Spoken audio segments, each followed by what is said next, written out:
Chapter 772. Tower Demon. Ada had walked around the battlefields in the west, and he couldn't help but start to doubt his life as a demon. I thought everyone was just a bunch of gangsters, but I'm the only one who is actually a gangster.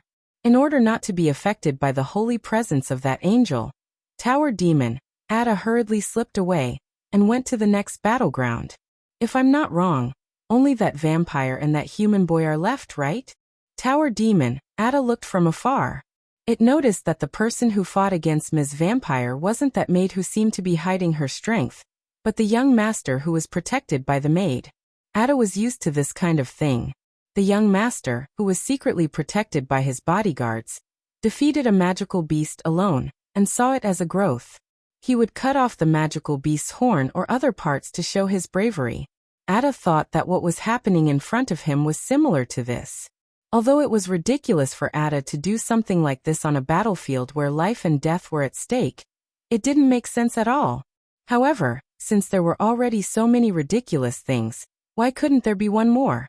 Look, that maid is indeed guarding outside, and that young master. Ada. Who is that? Remember the URL. VIP, can't you? VIP Tower Demon. Ada suddenly widened his eyes. However, he didn't see that young man under the night sky, and the one who was fighting against Vampire. Neral Vlad was an adult who was wearing a heavy tiger-shaped armor. Originally, the scene that appeared in its mind should have been Vampire. Neral teasing the little boy. It wouldn't be the same as the previous few battlefields. She said that she was going to play around, but not long after the battle started. She was almost beaten out of her head. But what the hell was going on? Ms. Vlad, when did you become so powerful? Do you have to use your ancestors' blood to fight against a human boy? Wait. Ms. Vlad is a direct descendant of the ancestor of vampires? Tower Demon. Ada's feet shivered. It didn't shiver because its face was made of stone. Vampire Neral Vlad. That's right. That Vlad. Vampires that were chosen by the Demon King as a vessel were naturally not cheap goods. The Vlad family was extremely famous throughout the history of vampires. Vlad had very few descendants, and most of them were pure-blooded. Their ancestor was one of the few true ancestors of vampires. Due to the long lifespan of vampires, Vampire Neral and that vampire's true ancestor weren't more than 5 generations apart from each other. Bloodline was a vampire's greatest strength. The Vlad family prided themselves on their bloodline, but they were also bound by their bloodline. They would do anything to maintain the legacy of their noble bloodline, such as incestuous marriages. One of the more outrageous ones was offering a certain Vlad family member as a vessel to the Demon King. That was a suggestion made by several eccentric elders of the Vlad family. They believed that even if the Demon King was reincarnated, the bloodline in the vessel would still be passed on, and the immortal Demon King would naturally pass on the bloodline for a longer time. The arrogance of the Vlad family was ingrained in their bones, but their arrogance was very different from the arrogance of most vampire nobles. They were only proud of their bloodline, but they weren't proud of their character or strength because of the nobility of their bloodline. That was why they were willing to do anything to maintain the legacy of their bloodline, and they were especially good at hiding. Although Vampire Neral looked like a noble and delicate young lady on the surface, she was actually a master of treachery.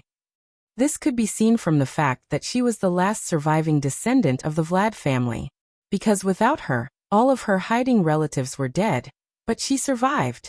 This trait of the Vlad family wasn't a secret among the high-ranking demons with long lifespans. Tower demons were like turtles. They had a hard shell and a long lifespan. They also had a special skill that allowed them to turn themselves into a real tower. Once they used this skill, no one would be able to recognize them.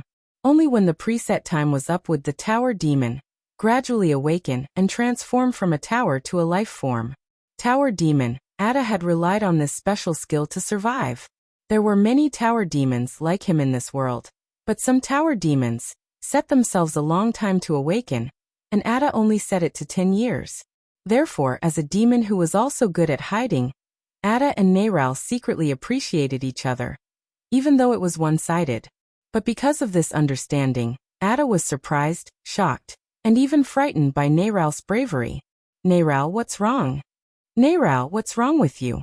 Tower Demon, Ada definitely didn't know that Nehral was asking herself the same question at the same time. Let's use a metaphor that we can easily understand. Right now, Nehral was like a rabbit that had entered a special period. She couldn't control herself at all. Everything started when the Dake evolved into Night Tiger deity and fought with her. At that time, Nehral was actually a little glad at first. Although her opponent was wearing an armor that she had never seen before, the armor's effect on the wearer depended on the wearer's own strength. If a person didn't have enough strength, no matter how powerful the armor was, he couldn't suddenly become powerful. Moreover, the armor consumed a lot of magic power. The more intense the battle, the more power was used, and the more magic power was consumed. Therefore, her initial idea was to pretend to fight with her opponent, and try to pretend that they were evenly matched. When her opponent's magic power was about to be exhausted, she would pretend that she was sent flying with all her strength. Then she would smoothly retreat from the battlefield. After all, the other party was a human powerhouse who was wearing combat armor, and there was another powerhouse who was hiding his strength. As a weak vampire's daughter, it was reasonable for her to escape in order to save her life, wasn't it? In order to show her sorry state, Naylor was even prepared to run out of the Freedom City in one breath, to a place thousands of miles away, or even thousands of miles away. She couldn't see through this group of academic mages that suddenly appeared. She had long wanted to escape. If it wasn't for the fact that the Undying Demon King couldn't be killed, she wouldn't have delayed until now. Therefore, Nehral, who thought that she had found an opportunity, maintained a cautious and steady mind and began to fight with Dake. After this fight, Nehral regretted it. The opponent's strength was at least twice as strong as she thought. Although she wasn't powerless to fight back, she couldn't control the whole situation. And if she couldn't control the whole situation, how could she act without leaving a trace? This isn't good. Naylor's first reaction was to retreat. Therefore, in the initial confrontation with Hu Jinsheng, Nehral wasn't steady enough. In a moment of carelessness, one of her arms was cut off by Dake's double chop. Looking at the arm that was cut off, Nehral suddenly realized something. With a bang, her body turned into a swarm of bats. They flew out like lightning, caught up with the arm, and surrounded it. After being surrounded by the bats, the arm also smoothly disintegrated into bats. Nehral reformed her body in the swarm of bats. Her mask and black robe had fallen with the wind. Her specific appearance was exposed to the eyes of humans for the first time. In that split second, Dark Diamond, who was originally chasing after him with his sword in hand, suddenly stopped in midair. Dake's face was full of surprise. He wasn't afraid, just pure surprise. There were always all kinds of unexpected coincidences in this world. Every time someone encountered one, they would feel that it was inconceivable. Dake's experience so far could be considered bizarre, but he never thought that in this situation, he would encounter a real vampire's daughter, who looked like she was made from the same mold as Victoria. Since Victoria had never left the Duke's mansion or the Shungmalian Academy, the possibility of her deliberately changing her appearance was extremely low. Moreover, if one took a closer look, the face that appeared in front of them was more mature than Victoria's face. The appearance of a vampire wouldn't decay with time. High-level vampires could choose to fix their appearance at a certain time period. Most of the vampires would change their appearance to that of an 18-year-old human. Nehral Vlad was no exception in this regard. Therefore, her face naturally looked more mature than Victoria's at this moment. But this didn't prevent others from seeing the similarity between the two faces. Dake stopped his actions. His brain was working quickly, thinking of all the possibilities for this situation to occur. Victoria's appearance was derived from the blood concubine Ophelia and the vampire Vlad who had unexpectedly awakened in the secret passage. He ruled out the possibility that the vampire in front of him was related to the blood concubine by blood. In fact, the answer was already obvious. Therefore, Dake asked tentatively, "Vlad?" Nehral's expression suddenly changed. Vlad was one of the oldest vampire families. At the end of the war, all the members of these families were marked as people who must die. Therefore, they were hunted down on a large scale. Most of the people who must die had already died. Only a very small number of them survived, but they were still being hunted down by the Holy Church. Nerau, as the last descendant of Vlad, had already used the method of substituting one thing for another, to erase her name from the list of people who must die. Therefore, the only thing she couldn't let humans know was the surname Vlad. But now, this secret was exposed on this occasion for reasons that puzzled her no matter how much she thought about it. Damn it! At this moment, Nerau wanted to kill the young man in front of her for the first time. But before she could think about it, the young man pounced on her with an even fiercer attitude than before. It was as if he had a deep hatred for Vlad. There was no deep hatred. She just hated it. Dake stepped on the void, and the moonlight shone on the sword. The sword light was like flowing water, drawing a bright line in the air. The sword was aimed at the chest. Nerau suddenly leaned back, but her chest was almost torn because of her excitement. At this critical moment, she raised her hands, and countless bats surged out from her palms. They quickly turned from small mosquitoes to normal size and swarmed toward Dake's front body. Then, she took the opportunity to sink down and escape from danger again.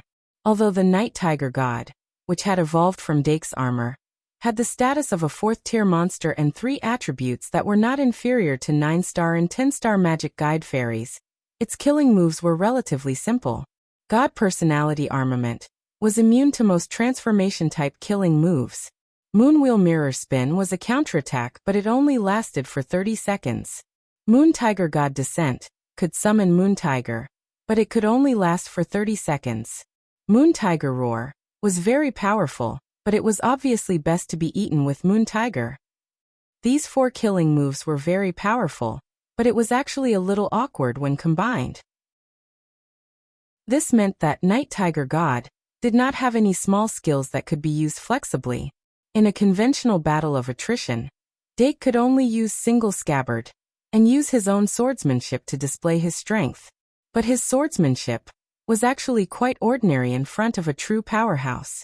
Now he was only able to obtain a temporary advantage because of Nerau's concealment and the sharpness of the holy sword. Fortunately, he had already sensed this point, so he was always holding on to his trump card, waiting for an opportunity to kill in one strike. Since Miss Vampire wanted to act out this scene, then he would accompany her to act it out. At the end of the play, he would just die along the way. But after her identity was accidentally exposed, Naylor couldn't continue with her act. Dark hadn't considered the existence of this point, and hadn't expected that Naylor would choose to leave after a few moves. The situation on the battlefield changed very quickly. After Nerau dodged the sword with an iron bridge, and released a swarm of bats to harass it, she made up her mind. At this time there were very shocking auras on the other battlefields. This made her realize that the demons were not completely powerless, so she was even more decisive when she showed her killing intent. She did not hesitate at all. Her upper body was maintained at an astonishingly stable level, and the flexibility of her waist was perfectly displayed. Her entire body was like a long bow that was stretched to the extreme, and her right leg was like an arrow that was shot out in an instant. In that instant, the killing intent appeared. The blood on the tip of her right foot condensed into a sharp blade, and from the bottom to the middle of Dake's lower body, it created a shocking arc of blood. She wanted to cut open Dake's abdomen from bottom to top. Although the Night Tiger God's defense was as high as 4,500 points, Naylor had already tested its weakness. Although this attack couldn't guarantee a fatal blow to the elves in a magic duel, if a human's abdomen was cut open like this, there was basically no chance of survival. Even if he did not die on the spot, Nerau would follow up with a stab and kill him on the spot. There was no mercy in a battle of life and death. The result of the battle was nothing more than one party dying and one party living. But Nerau had underestimated Dake Diming's vigilance. Not to mention that he still had a life-saving fairy puppet stuck to his body. He did not relax at all when he slashed out with his sword. Nerau's killing intent rushed towards him. He could no longer adjust his posture to dodge, but this did not stop him from activating Moon God Mirror Turn. In that instant, he did not see Nerau's slender legs moving below him, but the effects of Moon God Mirror Turn covered his entire body, and there were no holes. The moonlight power stored in the Moon God Mirror was instantly released, and the originally smooth armor of Night Tiger God, became a mirror in an instant. Naylor's kick landed on the mirrored armor below him, encountering an unexpected toughness.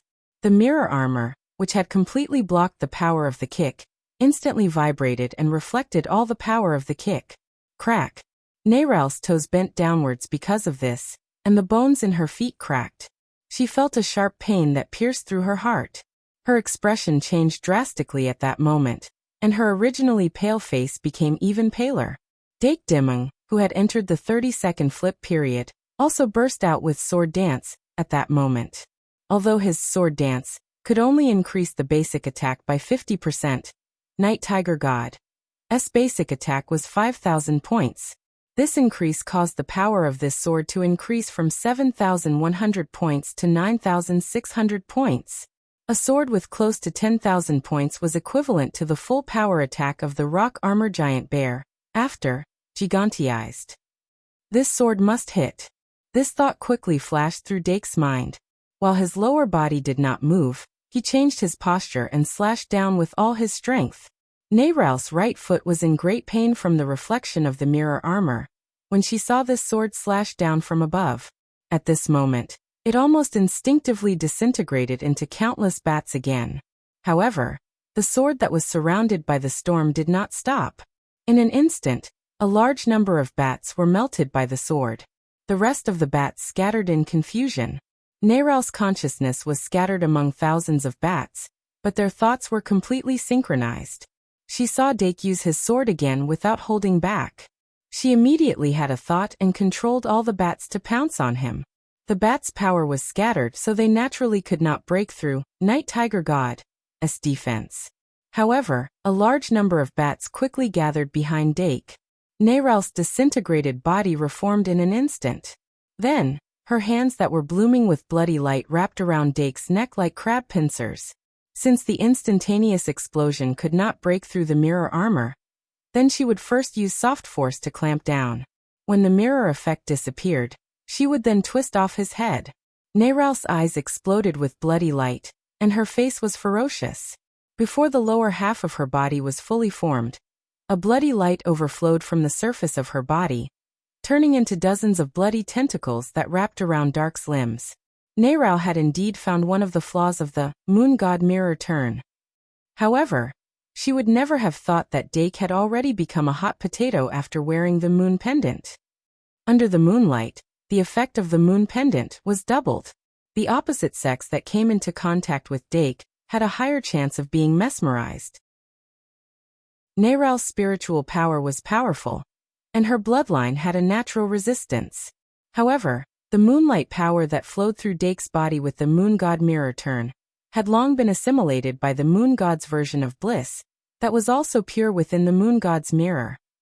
At this moment, Nayral was directly in contact with the lake that was filled with Moon God's version of bliss, and she was also affected by the moon pendant as double charm. With so many buffs, no matter how powerful her spiritual power was, she was still completely mesmerized. Her arms went limp in an instant, and even the dozens of bloody tentacles that extended out became soft. Dake had just sensed that something was wrong, but before he could think of anything, his hand that was holding the sword quickly turned back, and his waist followed suit. The sword carried the remnants of the storm and cut open Nayral's slender waist. Her skin was cut open, her muscles were crushed, and the sword pierced into her bones. She was cut in half. Puff! A large amount of blood flowed out and fell to the ground. Countless bats surged up, and each of them had a drop of blood in their mouths. The scene was extremely chaotic. The vampire's daughter, who was supposed to have pale skin, had a sickly red color on her face. She was so deeply affected by the charm that she couldn't even break free from being cut in half. However, Dark Diamond did not pant or blush. His heart was like eternal ice that did not move at all. Even when he turned around with her hands around, causing his facial features to be so close to her, Dark did not touch Bliss. At that moment, he seemed to have touched a certain realm, and his understanding of Bliss had deepened. The raised sword light had already mercilessly pierced Naylor's left chest. Thump! Before the sword pierced through her chest, it encountered an obstruction. As the last remaining purebred of the Vlad family, Nayral certainly couldn't fight naked. In fact, she was also armed to the teeth, but she didn't show it. Her heart was covered by the blood source heart armor. Her brain hid the corpse mind heart. Her blood flowed with the immortal blood that did not mix with her own blood, and her soul hid the Undertaker's secret ritual. The last foundation of the Vlad family was almost all in her body. She bore the responsibility of continuing the bloodline, and she couldn't fall in such a meaningless situation. The light of thought quickly flashed in her mind, and Naylor finally regained some clarity in her mind. She was terrified, and when she came back to her senses, she felt that if corpse thought heart wasn't hidden in her mind, she would have been swallowed by some terrifying curse. She was unable to determine what had happened to her within half a second, but she was well aware of the means to escape death. Without any hesitation, she activated the active effect of blood source heart armor, and activated the power of the true ancestor flowing in her blood. Neyrao completely broke free from the charm at that moment, and a thick bloody light was released from her body. Some of the light contained a huge force, and it pushed Dake, who was very close to her, away. After more than 10 light circles, Dake was pushed more than 10 meters away. He didn't have the mood to wait for his opponent to release a big move, and at this moment he activated Moon Tiger God's Descent. Without hesitation. Roar!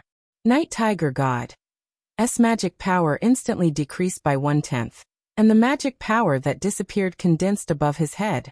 The silver-white divine beast, Moon Tiger, finally appeared under the moonlight. Although it wasn't the best time to summon Moon Tiger, the power that Neyrao activated at this moment was too strong. Since Moon God Mirror Spin's duration was about to end, Dake didn't choose to keep his trump card. Besides, he had more than one trump card. Moon Tiger walked in the air, and its body was so huge that it covered the sky. The dark clouds in the sky naturally dispersed, and the moonlight shone down. A long tiger roar sounded in the night sky, and Tower Demon, who was wondering why Neyrao activated True Ancestor's blood, suddenly changed his expression. It looked at the blood that was accumulating around Naylor and saw the Moon Tiger open its bloody mouth. The alarm bells in its heart rang, and it reacted almost immediately. It summoned huge blocks of square stones in front of it, and stacked them into a wall. It turned around abruptly and retreated. But the moment it turned around, it saw the angel and the fallen angel fighting with all their might. Just the shockwaves from the battle were enough to send chills down its spine. It panicked and didn't know where to go, but its brain that it didn't use often finally flashed with a life-saving light at this critical moment. Ada, the tower demon, turned his body around and flew toward the ground with his feet facing up and his head facing down. Obviously, the ground was the safest place for him. He didn't care about the height in the sky. Tower demon Ada's departure only attracted the attention of Olga, Ungra and Eve. However, the dangerous battle on Dake's side attracted all their attention. After activating the True Ancestor's blood, Naylor's originally very thick blood-red hair seemed to have been brushed with a layer of blood paint again. It turned into an extremely dark red color, but on top of the dark red color, there was a layer of red light. Her body also became taller in the blink of an eye. The blood shadow in the corner of her eyes extended, and the fangs in her mouth became sharper. The blood-red light in her eyes became more primitive and murderous. The surging blood waves condensed on her body and formed a dark red dress that exposed half of her chest. The change in Neyrao's aura was like the change in Olga's aura before and after she put on her armor. Just as the aura was about to form, Moon Tiger's roar was released along with an angry roar. Night Tiger God, who was standing under Moon Tiger, opened his mouth at the same time. Then he and Moon Tiger shot out tiger-shaped shockwaves that were almost the same size as each of them. These two shockwaves emitting terrifying auras hit Vampire Neyrao, who was in her awakening state, at the same time. The spreading blood-red light disappeared without a trace. The surging blood waves around Neyrao couldn't block the two Moon Tiger's roar attacks. Her entire body was swallowed by Moon Tiger's roar in an instant. In that short period of time, Neyrao seemed to have disappeared from the world. However, after the roar, Neyrao's aura didn't disappear. Whether it was Dake Dimming who was in the middle of the battle or Olga and the others who were outside, they couldn't help but gather at this moment. The place where Neral stood was only left with a pool of boiling blood. The surface of the blood was like boiling water, but it emitted a cold aura. Dark black demonic energy surrounded it, and golden liquid flowed within it. Mysterious incantations rolled in the blood, and a corner of endless mysteries was revealed. Vampire Neral's body was recovering. Still alive. Olga's fingertips touched the gold holy garment, Ares' temple card, and her brows were furrowed like a mountain. Tonight's battle, which had just begun not long ago, was completely unexpected in every aspect. Demon King No. 2 Alistair Eldridge had a total of 9 black-robed demons under his command, including the Nightmare demon, who had already died. They were far from ordinary demons. There were even 2 whose origins were extremely suspicious. Stitching Corpse Demon. Lualua was an alchemy creature. Who was the alchemist who could refine such a creature? Flat-winged Demoness. Dorothy was a flat-winged fallen angel. But in this world where angels didn't exist anymore, where did this fallen angel come from? If one had to find a few normal demons, perhaps only Lich Ian Tuttle, who had already self-exploded, Ghostman Vernon, and Tower Demon Ada could be found. Even the demonic beast, Donia, who was hiding in the distance, clearly wasn't a simple character. Dead Swamp Demonic Lizard. Paul, who was crazily fighting with City Lord Mengderfali, would occasionally emit a few wisps of pure dragon breath. If one guessed correctly, it was most likely a demonic lizard who was hiding his demonic dragon. However, demonic dragon was born after a pure-blooded giant dragon was demonized. They were crazy and bloodthirsty, and shouldn't be like this dead swamp demonic lizard, who looked so honest and calm. There were too many variables, and the trajectory of fate was extremely chaotic. Professor Midia stood at the front of the car and calculated with all her might, but she couldn't see through the direction of fate. However, she could still see that the reason why the situation had turned out like this was purely because this group of people from the Shungmalian Academy was too strong. When the strong faced the weak, they could control the entire situation. They could hide their weakness according to their will, and they could do whatever they wanted. However, when the strong faced off, they couldn't control themselves. On one side were humans, and on the other side were demons. It was impossible for them to believe that the other side would hold back. Therefore, once the battle started, it was like a thunderbolt. Rumble. Realm-breaking Thunder Sea still hadn't been destroyed. Alistair Eldridge's powerful palm strike, which had been accumulating power, was blocked for a moment by Professor Shi-Urfu's magic spell card, Gunner Ray Trap. However, Professor Shi-Urfu and Wind Elf King Shi-Urfu both disappeared without a trace. However, this was only the vision in Alistair Eldridge's eyes. Professor Shi-Urfu and Wind Elf King Shi-Urfu both turned into wind at the same time, and just like the unity of man and nature, in the world of immortal cultivation, they were perfectly integrated with nature. Boundless killing intent was hidden in the natural flow of the wind at that moment. Alistair Eldridge slowly looked around, and found that he could no longer sense the specific existence of Professor Shi-Urfu. Vernon, who didn't know that he had escaped from the abyss of death again, quickly stopped after discovering his target. The red magic light on the surface of his body continued to emit outwards. Under his intentional control, part of the magic light flowed along his skin to the horn on the top of his head. Although this horn could occasionally be used as a weapon, its biggest function was actually equivalent to a feeler. It could sense the flow of aura and was extremely sensitive. The reason why the ghost could react quickly to attacks from all directions in close combat was because of the horn on the top of his head. However, at this time, even though the horn was emitting light and heat as if it was being roasted, he couldn't sense any trace of it. Damn it, I let her escape. The ghost Vernon, who didn't look very smart, said fiercely.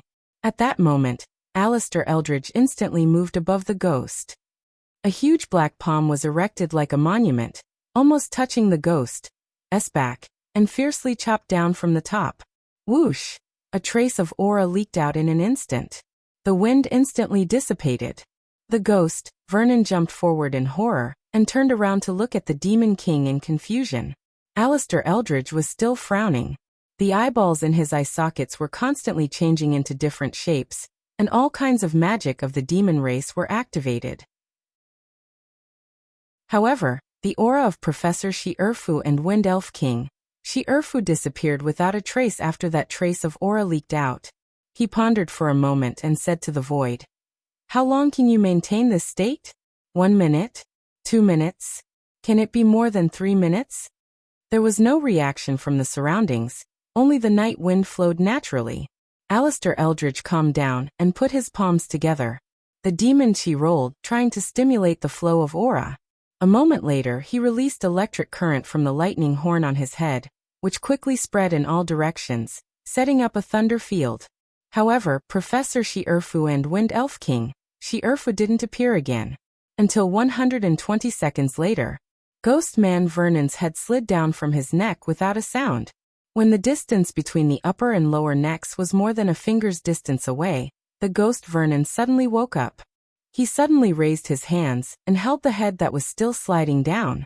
However, right after that, a bloody wound appeared on its left and right hands, as well as on its wrists. The cut was very smooth, and the blood flowed out smoothly. His hands slid down faster, and the head that was held with both hands naturally continued to slide down faster. The ghost Vernon opened his mouth, and the muscles on his face bulged. The position between his eyes and mouth, across the bridge of his nose, was completely out of balance. The upper part and the lower part showed a difference. His head was also unknowingly cut into two. Puff! The ghost's aura completely exploded. Blood burst out from the cuts all over his body at the same time. His entire body disintegrated on the spot. He fell down in pieces. He fell straight to the ground. A gust of wind suddenly appeared, rolling up his corpse so that he wouldn't disturb the citizens below who were looking up. Under the night sky, there were no more demons other than Alistair Eldridge. At the same time, Professor Shi-Erfu's figure finally appeared, but he was already beside the Bloodsource Sword Saint. The Bloodsource Sword Saint's magic power was already running out, and he was relying on Ophelia Blood's long-distance transmission. However, the long-distance transmission using the magic card as a medium was very slow, just like a stream with only so many riverbeds. It could only maintain the existence of the magic fairy, but it was difficult to quickly replenish its consumption. The distance between it and Ophelia was indeed too far. However, Professor Shi-Erfu quietly appeared, and took out a magic card to replenish magic power. "You are Ophelia's magic fairy?" she asked in a low voice, and her eyes fell on the holy sword curse of the Bloodsource Sword Saint. The Bloodsource Sword Saint felt the pure magic power constantly flowing into his body, and his slightly weakened aura gradually rose. He immediately nodded in agreement. Professor Shi-Erfu confirmed the Bloodsource Sword in his hand again and said softly, "Next, I need your help." The Bloodsource Sword Saint understood and smiled. "I'm honored." Alistair Eldridge immediately felt a great threat. War was like this. Even if the strong were deeply involved, their lives would be like grass. Lich Ian Tuttle was not weak, but he was shocked to the point that his soul self-destructed in a single exchange. He didn't even dare to take away the spectral eye that could be considered a demigod artifact. Ghost Man Vernon wasn't weak, but he had become a burden in this battle. When Alistair Eldridge had no time to deal with him, he had died without a sound. The rest of the black-robed demons didn't want to die meaninglessly like him, so they had been hiding their strength and had been slacking. However, except for the tower demon Ada, who no one cared about, who had successfully slipped away, the other black-robed demons had already fallen into the pool. However, fortunately there was no mud in the pool. Even if they were far away, even if there was the realm-breaking Thunder Sea as a barrier, even if they were deeply involved in the fierce battle, even the vampire Nailer Vlad, who had just been resurrected from blood, noticed the death of Ghost Man Vern. First the Nightmare died, then the Lichian died. This time, it was the Ghost Man Vern's turn. What about the next time? When the Nightmare died, they didn't particularly care because the Nightmare was about to die. When the Lich died, they didn't particularly care because the Lich had a phylactery. But when the Ghost Man died, he really died. In an instant, the remaining 5 black-robed demons recalled the cruelty of the battlefield. Among them Nailer, who had just activated the true ancestor's blood, stepped on the line of death. The ferocity that had just surged up in its mind almost calmed down at the speed of a falling stream. What Alistair Eldridge, the Demon King, wanted to settle scores with him? What endless pursuit after her identity was exposed? If she died now, what would happen after that? The primitive aura of the true ancestor just rushed into the sky and dyed the night sky into a mournful red. Neyrao, who had displayed incomparably powerful strength, exploded in an instant, and countless bats frantically fled into the still deep night. This old lady won't accompany you anymore. 10,000 words chapter limited time double monthly votes please please please please. Chapter 773. It had to be said that Naylor's escape was extremely decisive. Especially the instant judgment after his strength had risen to the peak. The powerful control of his own rationality was simply astonishing. Even Dake Dimming did not expect her sudden move. When Naylor exploded into countless bats with the power of the true ancestor's blood, Dake even thought that it was some kind of ultimate attack. He really did not expect her to escape so decisively. Even when Naylor turned into bats and frantically fled in all directions, Dake was still cautious and thought that she was baiting the enemy. If he hastily chased after her, he would definitely encounter a counterattack. However, since Naylor chose to escape, she really did not look back. Unfortunately, she could deceive the overly cautious young master, but she could not deceive the young master's maid. Outfit. Almost in an instant, Olga's body lit up with a dazzling white light, and the phantom of the Aries drilled out from the surface of the card, spreading its limbs and leaping into her body.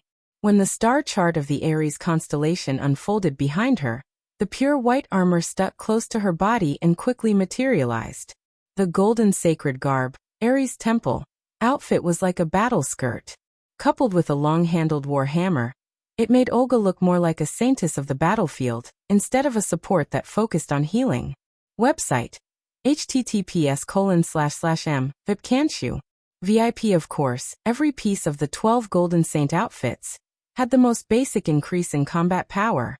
Even the Aries Temple outfit, that focused on healing abilities, was the same. Moreover, in Arvet's War God system, the 12 Golden Saint outfits was not all. A series of magic cards derived from the 12 Golden Saint outfits. Outfit was the essence of the War God system. After Olga finished dressing, she stretched out her right hand, and through the magic and armor characteristics, a magic card from the card pack was sent to her palm. Then she quickly chanted. After 3 seconds, she gently threw out the magic card. Thus, this magic card named Aries Rescue Team flew out and spun. When it stopped, there was already a light door lying flat on the surface of the card. A little sheep with curly wool all over its body cautiously crawled out, looking left and right. This little sheep's wool was fluffy and round. It had a pink medical kit around its neck, and a pair of angel-like chicken wings on its back. Light attribute, angel species, army card, Aries temple restriction. Meh, the little sheep called out to Olga after it came out of the light door. Following Olga's instructions, it flapped its wings and turned into a streak of light, chasing after the fleeing bats. Then the second little sheep continued to emerge, followed by the third, the fourth. The small door of light was forcefully pushed open, and even more little sheep squeezed out. One after another, they chased after the bat that Naylor had transformed into. Olga continued to summon after 3 seconds, and another 3 seconds later, she activated a limited magic card called Expanded Legion. With the support of this magic card, the light door of Aries Rescue Team suddenly swelled up by 4 times, and the number of sheep that came out of it also increased by more than 4 times. This was originally an army-type magic card, and its standard magic card that was specially made for battlefield rescue. The original purpose was to save thousands of wounded people on the battlefield as soon as possible. Therefore, the little sheep summoned by this set of magic cards had the ability to fly at extremely high speed, as well as the necessary strength and the necessary emergency healing ability.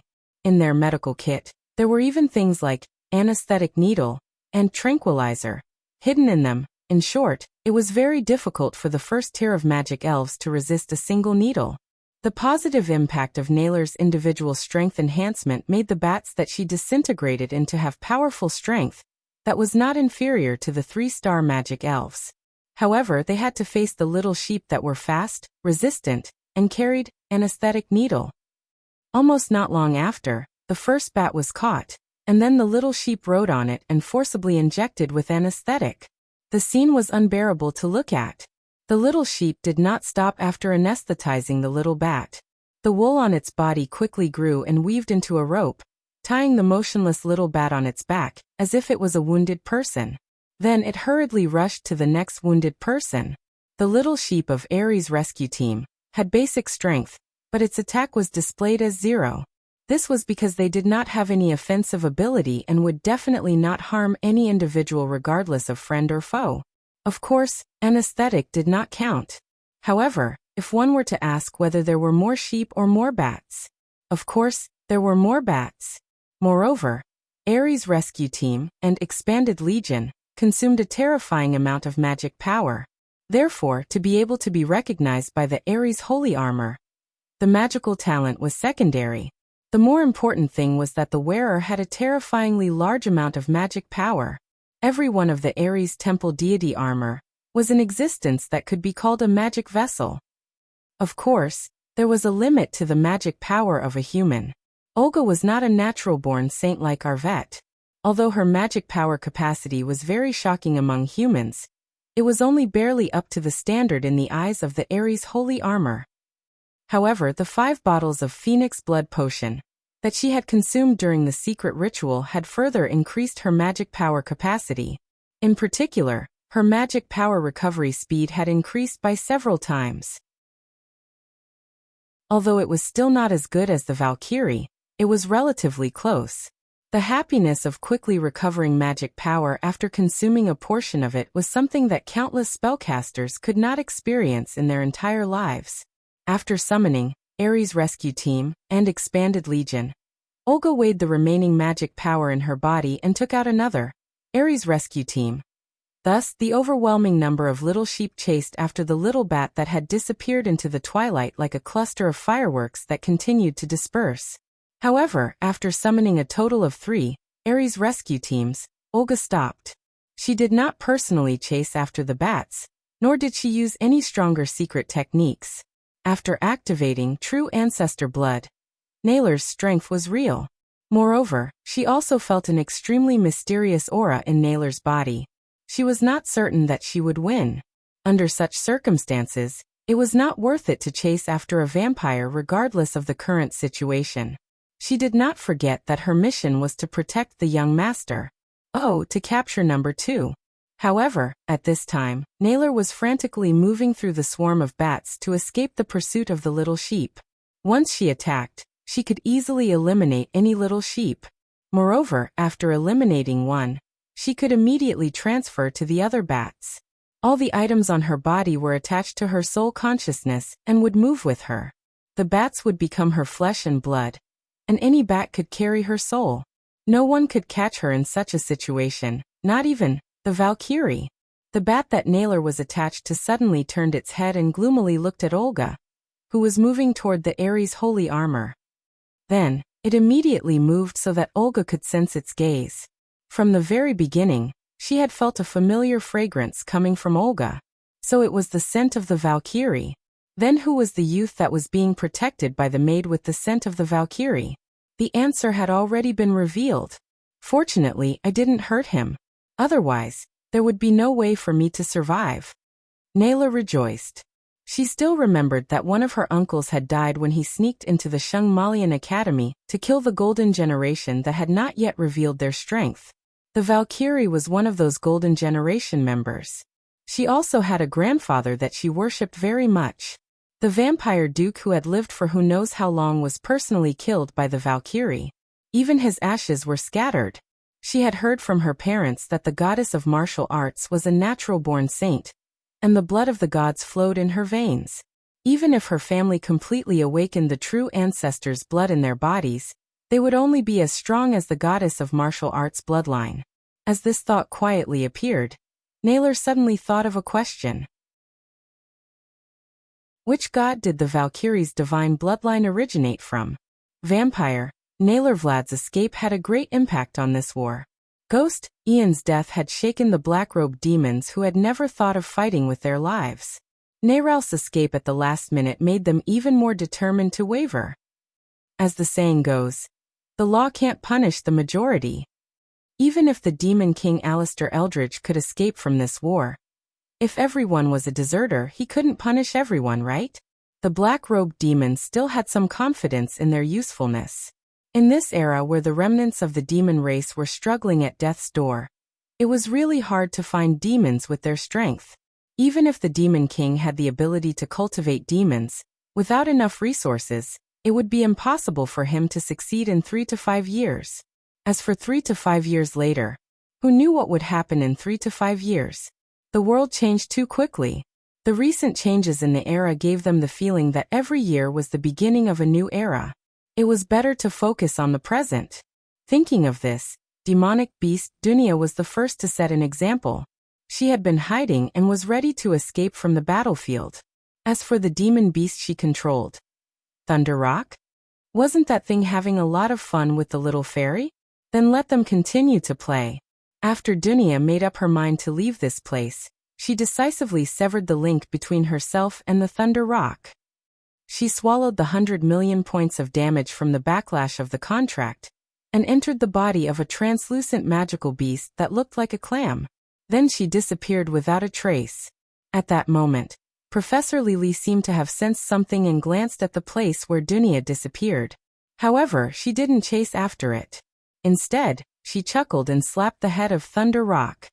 With that slap, a huge amount of mana surged into the Thunder Rock, and a complex magic array composed of hundreds of magic arrays quickly unfolded above the Thunder Rock's head. Without the suppression of the demonic beast contract, the Thunder Rock quickly chose to submit, allowing the mana to enter its body and erase the last trace of Dunia's existence. Then it formed a new exclusive contract with the fairy. Although the little fairy was naughty, it had an innate affinity and was talented in beast taming. The contract they used to sign with demon beasts was called Playmate Contract. Of course, people preferred to call it Toy Contract. The demonic beast's escape didn't attract much attention. However, the other demons had the same idea. Almost at the same time, the Stitching Corpse Demon and the Death Marsh Demonic Lizard moved. These two demons had no loyalty to the Demon King, and they didn't have any enmity with their current opponent. Once they decided to escape, they acted very decisively.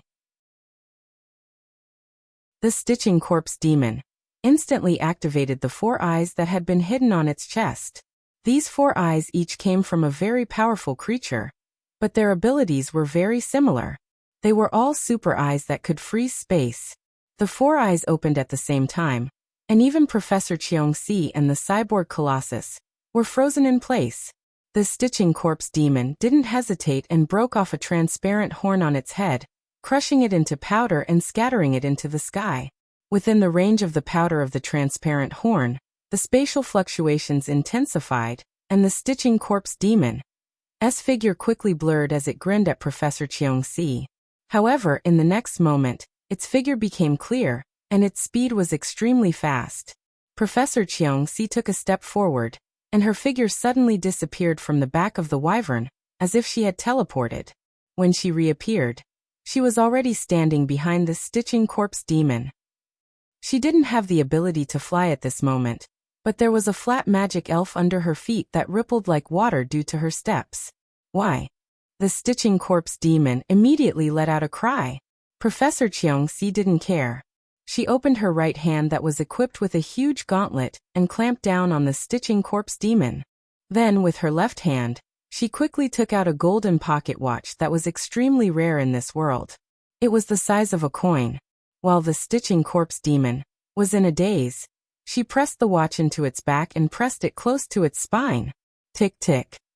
The hands of the pocket watch were still moving, and it didn't speed up or slow down at all. However, the Stitching Corpse Demon's thoughts and actions were visibly slowing down. Only then did Professor Cheong-si reveal a faint smile. The evil element counters the super element. I thought I didn't need to remind you of such a simple principle. Up until now, Stitched Corpse Demon Luoluo had shown all kinds of strange abilities. These abilities were distributed in almost every element, But if one looked at the essence, one would realize that the core element it relied on was still the super element. Or rather, it was the space element that was included in the super element. The eye of the void was hidden in its right palm, but even the eye of the void couldn't condense the void energy into a demon sword when it was still alive. The Stitching Corpse Demon's performance was too outstanding in this aspect, which was why it exposed its core secret: how to deal with an opponent that used the super element as its core. There was no one more experienced than a duel master. Naturally, it was to use the evil element magic elf, especially the evil element that had the ability to seal space. The evil element was the absolute nemesis of the super element. The sure kill skills of the super element were almost useless against the evil element magic elf.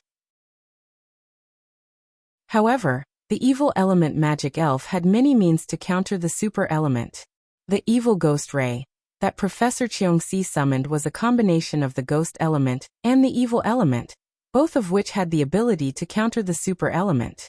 Without the Stitching Corpse Demon noticing at all, she had already spread out nearly 10 evil ghost rays in this area. The sure kill skill of the evil ghost ray, Evil Gaze, could seal the space where the gaze pointed, making people with the ability to teleport unable to escape. This was originally one of the magic elves that had been prepared to capture number 2. He didn't expect to use it on this Stitching Corpse Demon first. However, this Stitching Corpse Demon definitely had a corresponding value. Professor Cheongsi recalled the casual conversation at the dinner table with Professor Ka Zayer in the past.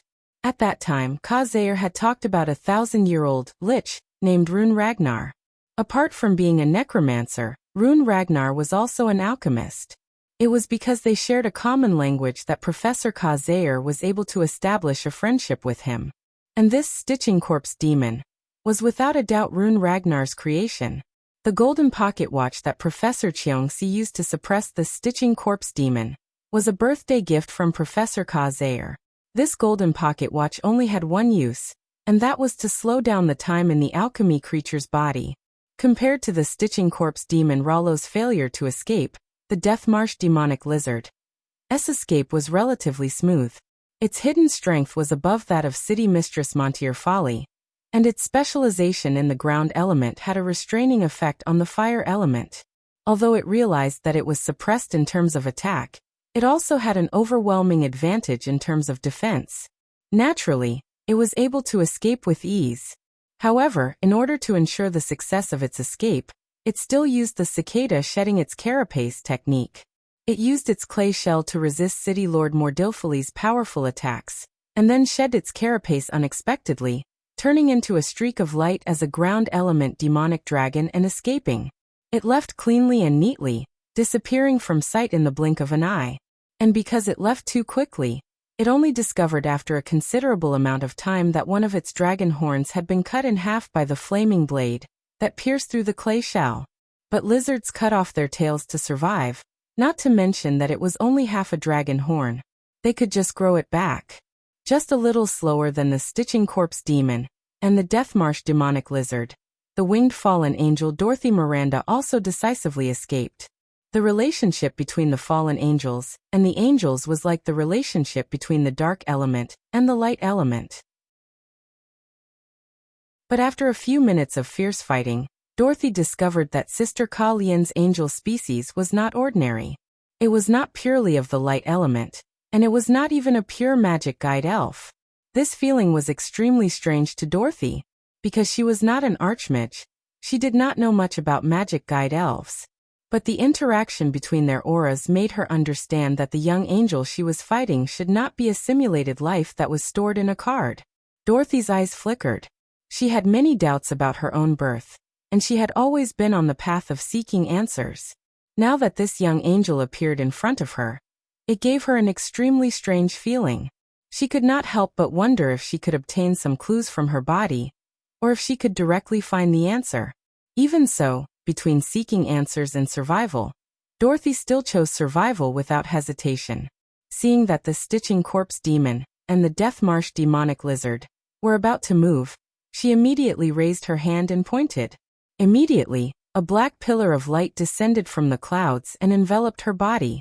A pitch-black and filthy aura instantly erupted from within, and a terrifying and oppressive aura spread out like ripples.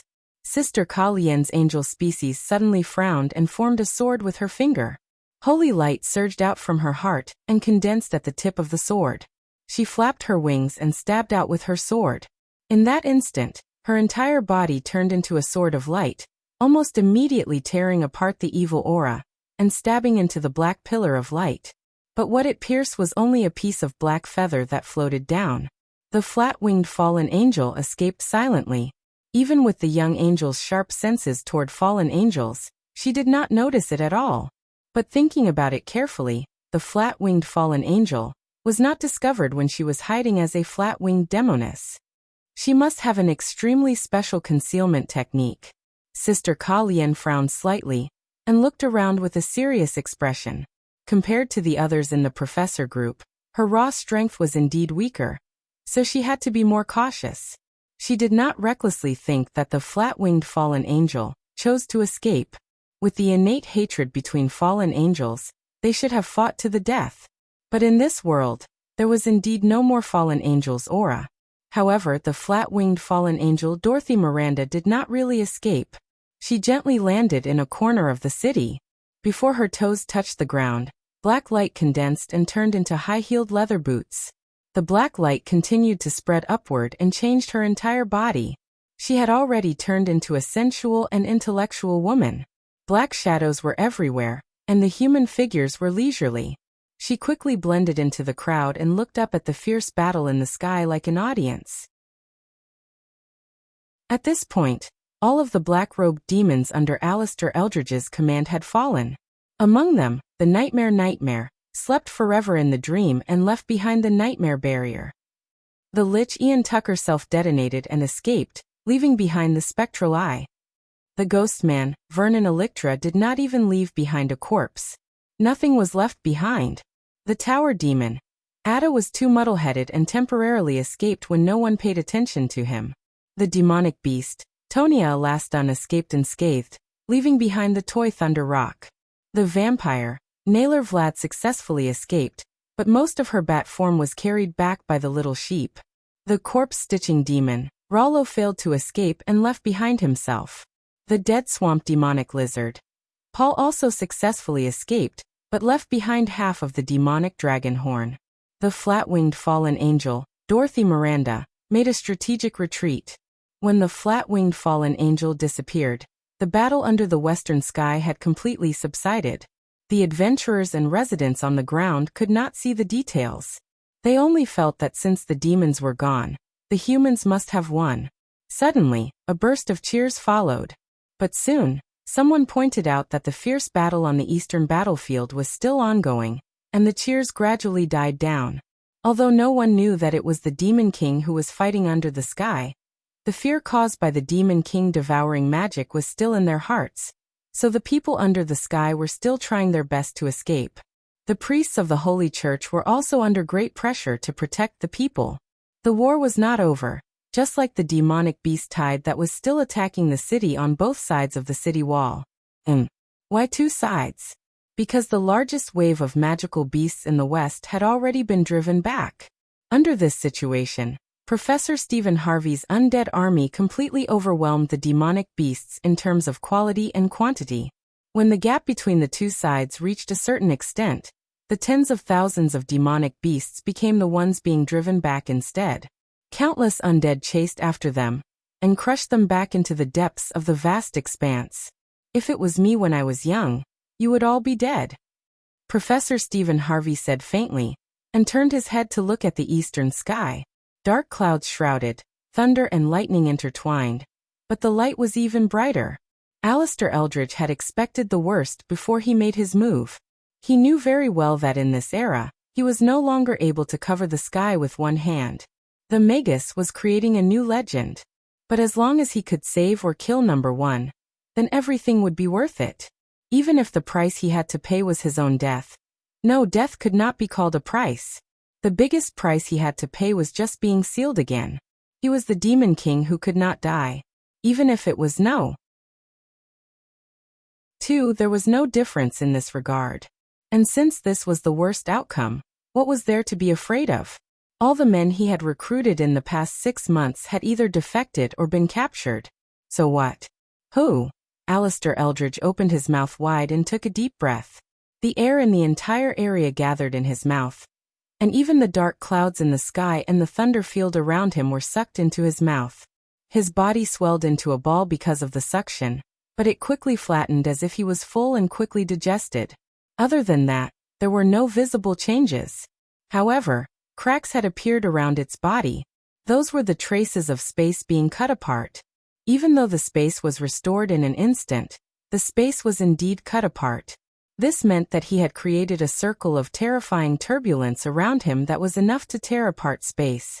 Whether it was Professor Shi-Erfu or the Blood Origin Sword Saint, the methods they had used so far were all close combat attacks. This circle of turbulence with his body as the core was enough to prevent them from getting close.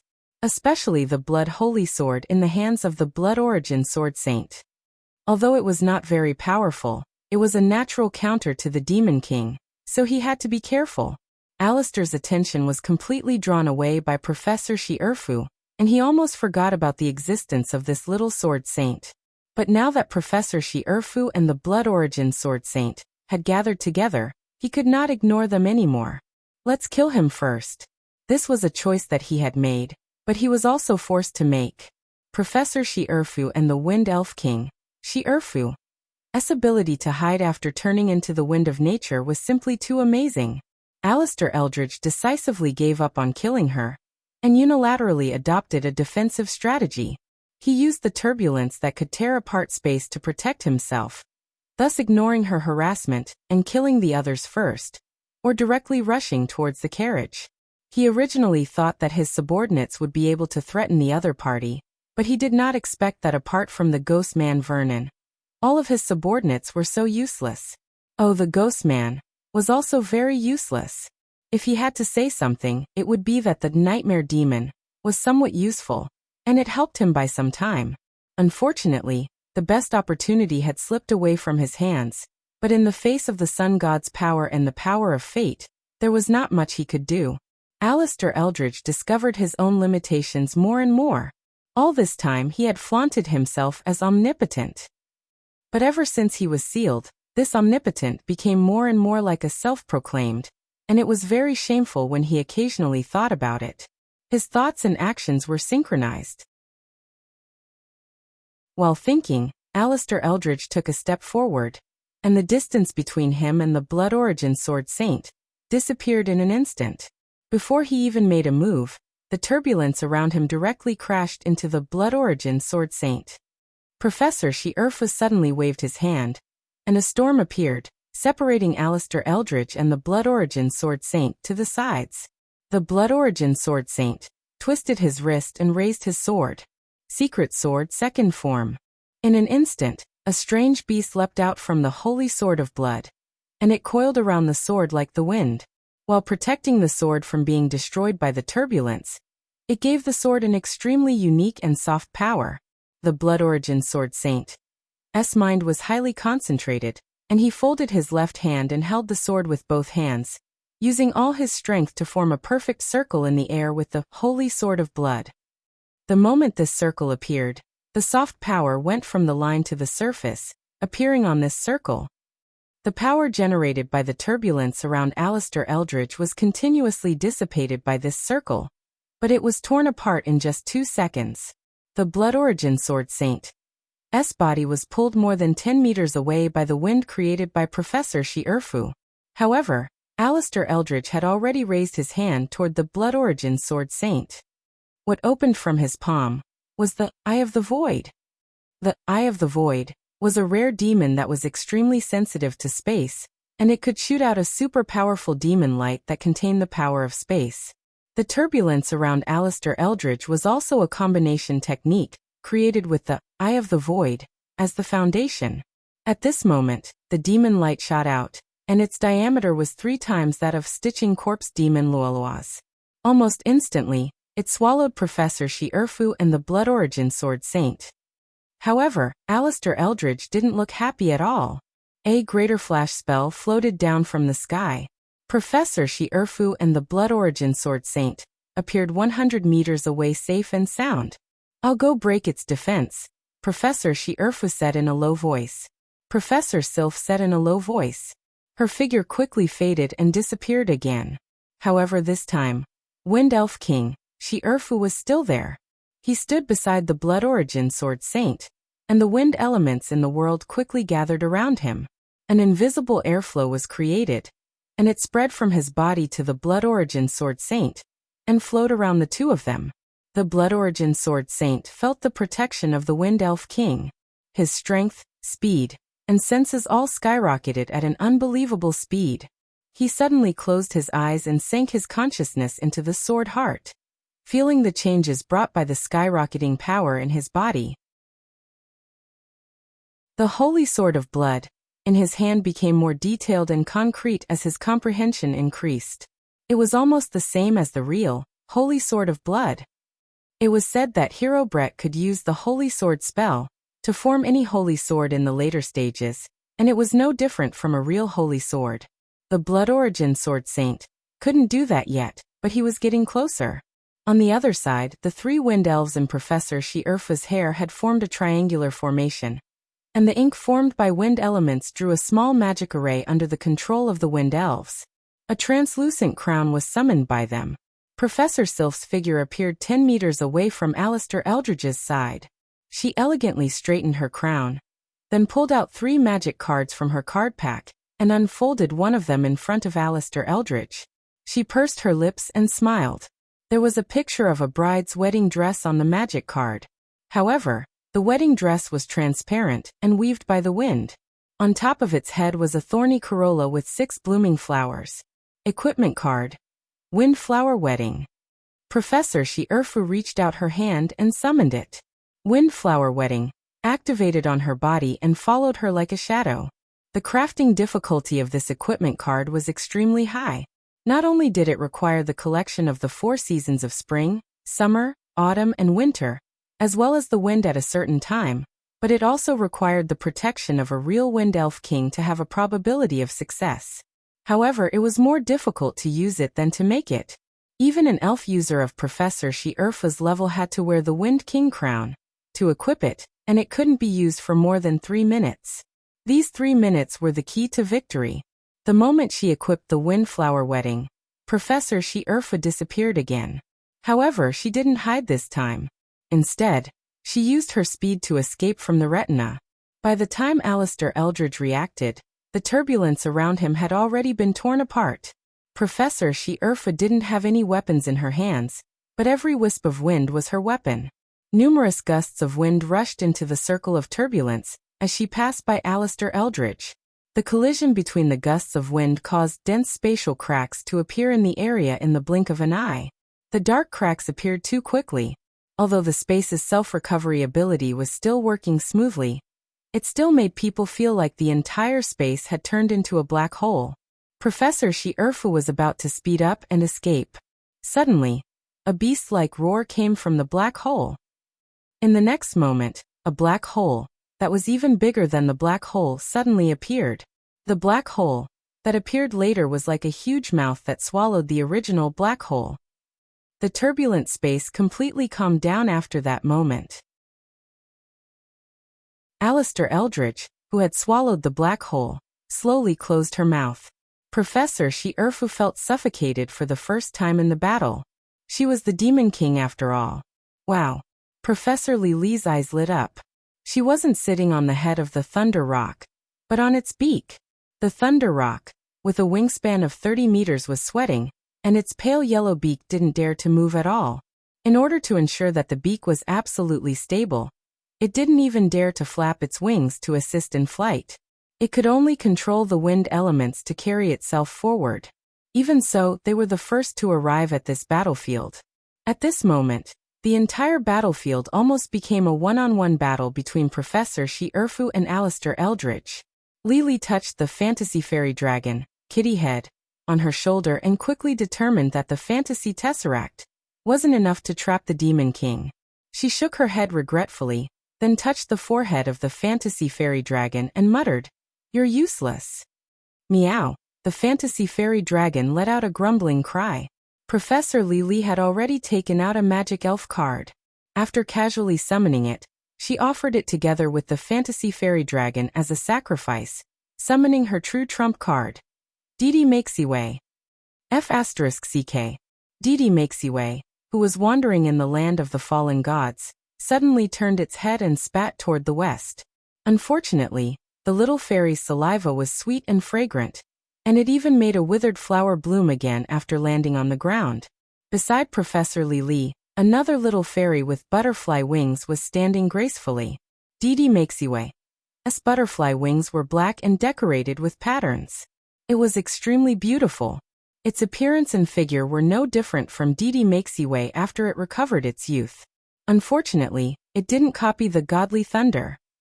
Lily smiled and reached out to her magic elf. First she pinched its face, then pinched its indescribable body part, then held its little hand and laughed happily.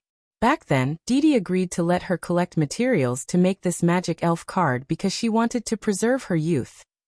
She didn't expect that after she recovered her youth, she couldn't delete the youth remnant that she didn't need anymore. I said that I wouldn't summon you unless it was necessary, but it's obviously necessary now, so I didn't break my promise. Lily smiled happily. Then she moved her little butt to the side and pulled Didi Makesiway to her side, sitting down side by side. The two little fairies sat on the beak of the giant bird, swinging their four little legs and looking at the stars in the sky, just like many years ago. I really hope that Mr. Number 2 can hold on a little longer. Today is also 10,000 per day. One chapter is worth 5 chapters. Minimum monthly votes please. Double monthly votes will be gone after the time limit. Also, I'll take back minimum blades free.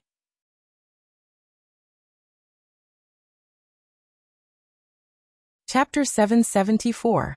After Professor Lily left, City Lord Montearfully threw the dragon horn to Professor Midya and flew toward the eastern battlefield. She probably didn't know that number 2's target was number 1. Well, that sounded a bit strange. Anyway, City Lord Montearfully had her own judgment.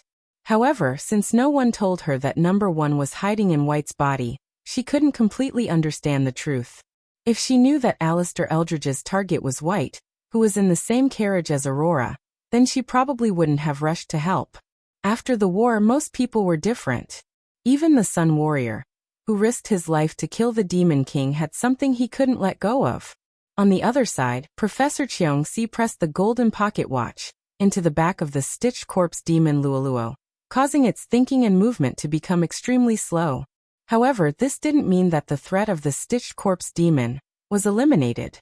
The golden pocket watch only slowed down the time inside the alchemy creature's body. Once the power came out of the alchemy creature's body, it would immediately return to normal. This meant that the stitched corpse demon still had the ability to release its skills. Since its thinking and movement were slowed down at the same time, it wouldn't immediately feel the suffocating feeling of time slowing down. It would only feel that the speed of the outside world suddenly increased, and it wouldn't even be able to see the outside world clearly. In this case, if it actively isolated itself from the outside world, or if its internal and external state became relatively static, it wouldn't be affected and could release its power normally within its own perception of time. Remember the website, MVIPCanshu. VIP. Even if this kind of power release was extremely slow to the outside world, it could still be released. In order to prevent this from happening, it was necessary to cut off its consciousness or constantly stimulate its mana flow. Due to the special nature of the stitched corpse demon, it wasn't easy to cut off its consciousness without killing it. On the contrary, the latter was easier to do, but it required someone to keep an eye on it. After much consideration, Professor Cheongsi finally decided to bring this stitched corpse demon, Luoluo, to Professor Midya and let her do as she saw fit. Although she wanted to bring this stitched corpse demon back to Professor Kazair as a gift, if it was necessary, it would be more convenient to kill it. In short, everything was up to Professor Midya. After throwing away this burden, she suddenly sat on the dragon's back and rushed towards the eastern battlefield with the mechanical colossus. Thus, on the western battlefield, only Sister Kalien and Dake's group were left. After flat-winged fallen angel Dorothy disappeared, Sister Kalian's angel seed wrapped itself in the jelly and turned back into an 8-star jelly angel. She thought for a moment, and decided not to rush to the battlefield. Instead, she chose to stay and guard the pumpkin carriage. Among everyone, her combat power was not ranked at the top, especially her physical strength. If she rashly participated in the encirclement of number 2, she might become a burden, or even a breakthrough point. Therefore, it was better to stay behind and guard the carriage in case number 2 was driven to desperation. In the end, Dake was dealing with the Ares rescue squad that was flying back while carrying the little bats.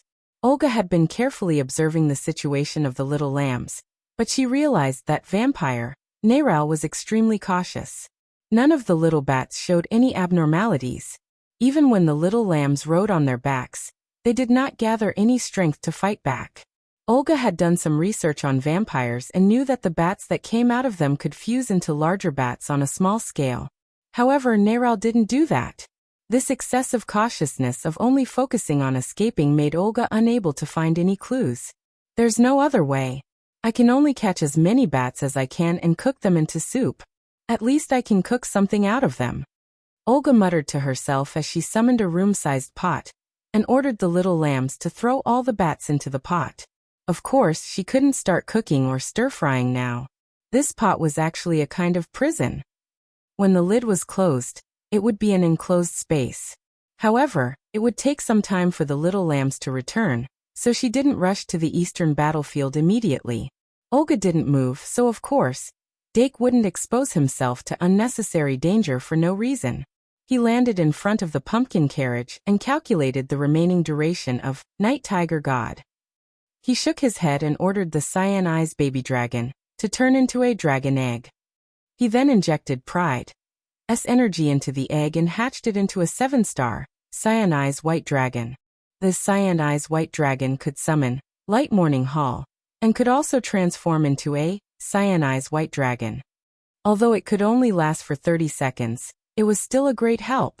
At the crucial moment, it could also use the 2-star Fantasy Beast Fusion Curse Creature Dragon to evolve into a 9-star Cyan Eyes double explosive baby dragon.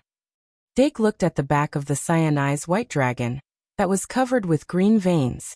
He took a deep breath and stopped himself from riding on the dragon's back to the battlefield. He then took out the crystal ball card that he used in astrology and summoned a crystal ball. He then stuffed it into the Cyan Eyes white dragon's claw. However, he thought about it and took the crystal ball back. He then stuffed it into Baluto the multi-headed dragon's arms. Baluto the multi-headed dragon could become invisible. Even if it joined the battle, it would only shoot arrows from afar. It was more suitable for a camera than Cyan Eyes white dragon. Sigh. He glanced at Professor Mitya and sighed enviously. He wondered when he would be able to control the crystal ball, as he wished like Professor Mitya. After that, he gave the Cyan Eyes white dragon and Baluto the multi-headed dragon a mission to rush to the battlefield. He then turned around and walked into the carriage. The Dead Swamp demonic lizard's demonic dragon horn was already placed in the carriage. Aurora's 2 little elves were sitting on the slide on the demonic dragon horn. A crystal ball with a diameter of more than 1 meter was floating in the air. The view in the crystal ball kept moving. It was probably transmitted by Professor Mitya. Ophelia, White Gouda, and Aurora were sitting around the huge crystal ball. They had different expressions on their faces as they observed the changes in the crystal ball. Dake did not deactivate Night Tiger God's armor evolution. He sat down beside Aurora and asked, "What's the situation?" Aurora said clearly, "Professor Mitya is trying to break number 2's defense to create an opportunity for Bloodborne Sword Saint. However, it doesn't seem to be easy." The crystal ball showed the ferocious appearance of Alistair Eldridge closing his mouth after swallowing the black hole. Professor Shi-Erfu paused for a moment. However, he quickly reacted and quickly ran away to distance himself from Alistair Eldridge. Then the view in the crystal ball suddenly changed. Clearly, Professor Mitya had switched the view to another crystal ball. In that crystal ball, the Bloodborne Sword Saint, who was receiving the Wind Elf King's protection, was shown. Then it showed the thunder rock that was steadily flying over. Then the view zoomed in and focused on the Thunder Rock. Speak. It continued zooming in and showed Professor Li, who was the first to arrive at the battlefield. For a moment, the atmosphere in the carriage became somewhat strange. Pada. At this moment, Sister Kalien and Sister Midya walked into the carriage, one in front and one in the back. The stitching corpse demon had already fallen into Sister Kalien's hands. After the two of them sat down, Sister Midya could not help but ask, "What did Lili summon?" Sister Kalien said, "It's another little fairy. It seems to be a magic guide fairy created with Didi as the model." The corner of Professor Midya's mouth twitched. "But this is a 12-star magic guide fairy, right?" Sister Kalien said, "Little fairies are a legendary race, just like giants. It's normal for them to be stronger." Professor Midya asked, "Who is Didi?" Sister Kalien said, "Professor Didi Maxiway, the former president of the Fool's Yard. You came late, so it's normal that you don't know him." "I've heard of his name," Professor Midya said. Then she switched the view and continued to observe. She only asked about Didi's identity, and did not pay attention to why Professor Lili just sat on the beak and swung his little feet after being summoned. After all, he was a little fairy, and everything he did was reasonable. Soon, the image of City Lord Mondifili was reflected in the crystal ball. Aurora immediately became nervous, and her little fists were tightly clenched. Dake patted the back of her hand, indicating that she should not be nervous. At the same time, through his crystal ball, he gave the order to Cyan Eyes White Dragon to support City Lord Mondifili. Although the Sun Warrior was brave, it was still slightly inferior in a battle of this level. However, Professor Cheongsi, who followed closely behind, made everyone feel a little relieved. Thinking about it carefully, the lineup of the final battle with the Demon King at the end of the war was more or less like this. Of course, the premise was that Professor Lili would not be there holding hands and laughing with his little feet up. Nowadays, legends about the final battle were everywhere, and it had been adapted into various songs and dances by major theater groups. However, there were different opinions, and there would be one or two changes in the version every once in a while. Only the library of the Shungmalian Academy had a more detailed and reliable record. Also, in the History of Magic class, Professor Ryan Hux also specially talked about that battle, so the students had a deeper understanding of it. There were many people participating in that battle, and it was not as simple as one or two small teams. Moreover, their opponent was not just the Demon King. There were many powerful demons on the Demon King's side. In fact, the battle scene was extremely chaotic, and there was no possibility of a unified command. However, the only thing that could be confirmed was that those who were qualified to refer to it were the most powerful people in the world at that time. The hero, Valkyrie, and Saintess of the battlefield were the three most outstanding human representatives. It was hard for humans born in a peaceful era to imagine the warriors at that time who were willing to sacrifice themselves. In that fierce battle, there were no barriers between the hundreds of races, and there was no scheming between the forces. Everyone only had one goal: to defeat and seal the Demon King. The hero was on the verge of death several times, and it was only because of the Saintess of the battlefield and the Valkyrie, who had changed into the Ares holy armor, that he was forcefully pulled back. That was how the hero sacrificed himself to severely injure the Demon King, and everyone worked together to seal him. If it weren't for their cooperation in that chaotic situation, the hero would have died long ago, and the situation on the battlefield would not have been broken so quickly.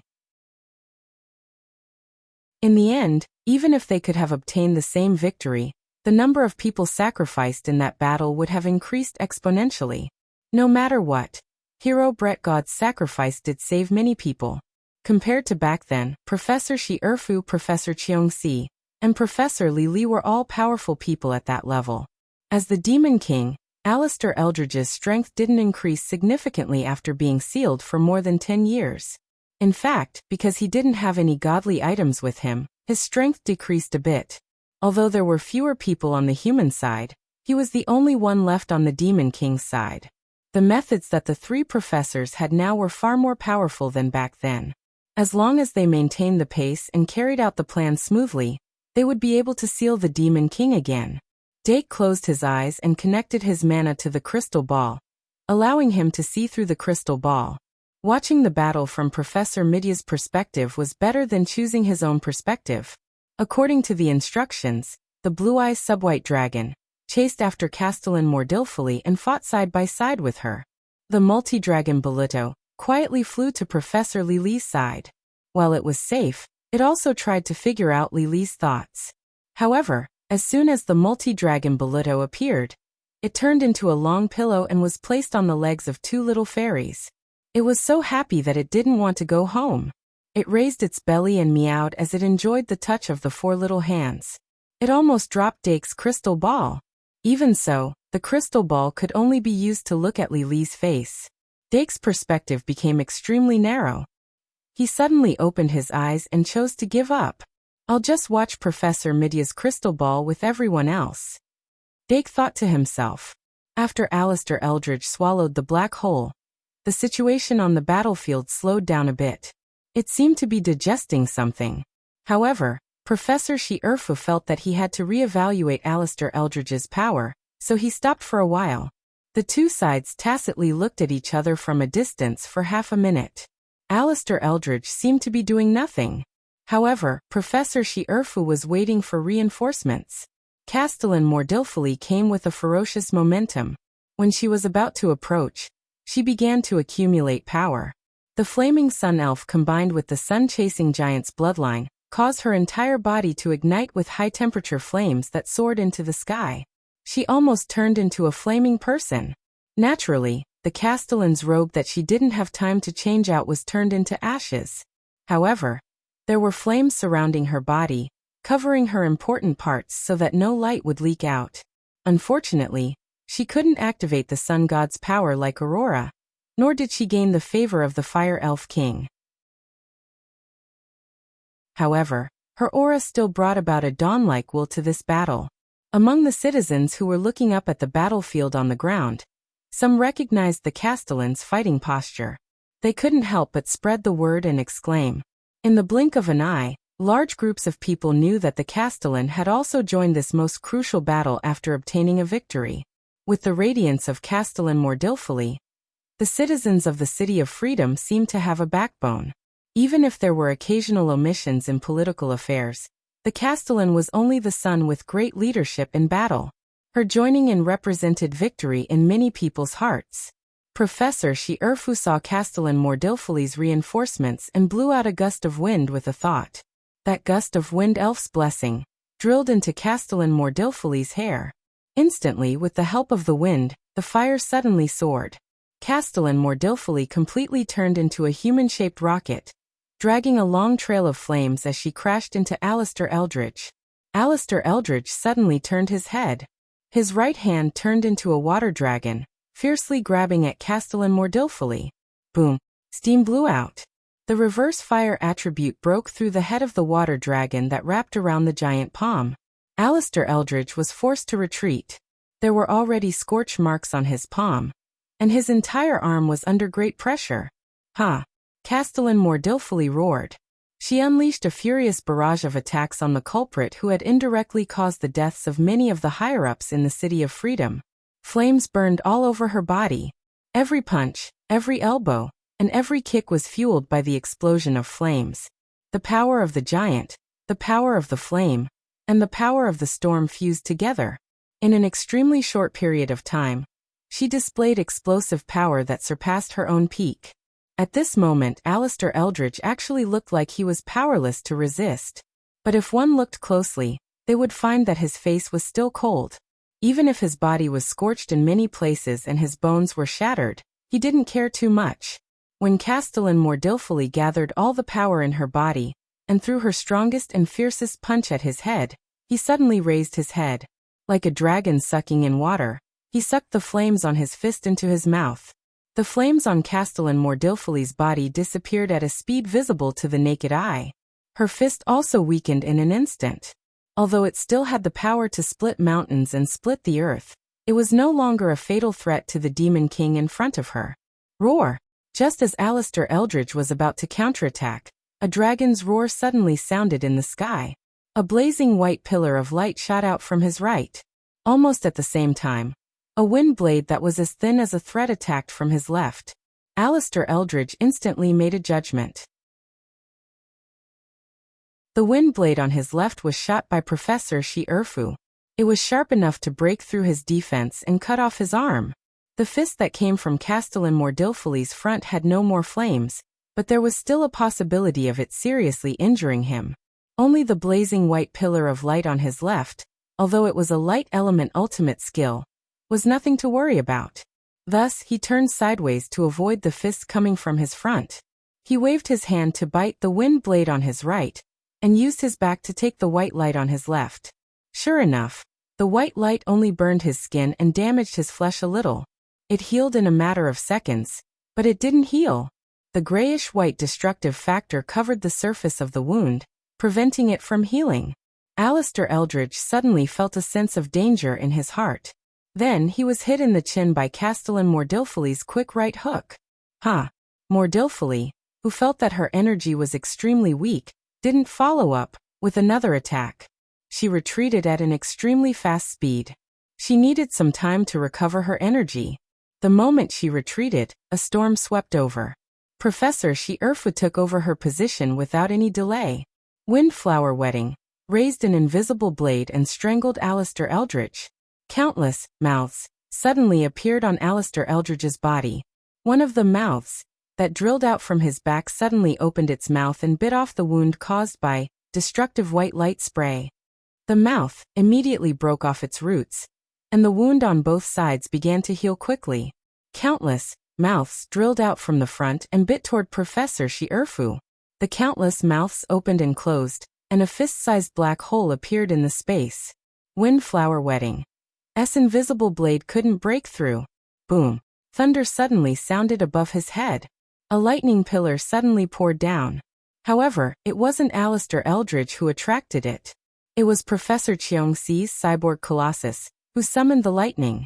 However, even the lightning energy was instantly swallowed by the mouth. It was very obvious. After Alistair Eldridge swallowed the previous black hole, he at least gained the ability to swallow space for a short period of time. Pawa stabilized the space. Professor Shi-Erfu, who reappeared, suddenly shouted. Professor Cheongsi, who had already rushed over on the dragon, immediately summoned Evil Gaze and ordered it to use Evil Gaze. As the number of evil ghost rays increased, the space, including the place where Alistair Eldridge was, suddenly became more solid than a steel plate. Whether it was teleportation or teleportation, they could no longer be used in this space. Alistair Eldridge's countless mouths could no longer bite out black holes in the space easily. Professor Shi-Erfu appeared close to Alistair Eldridge in the blink of an eye.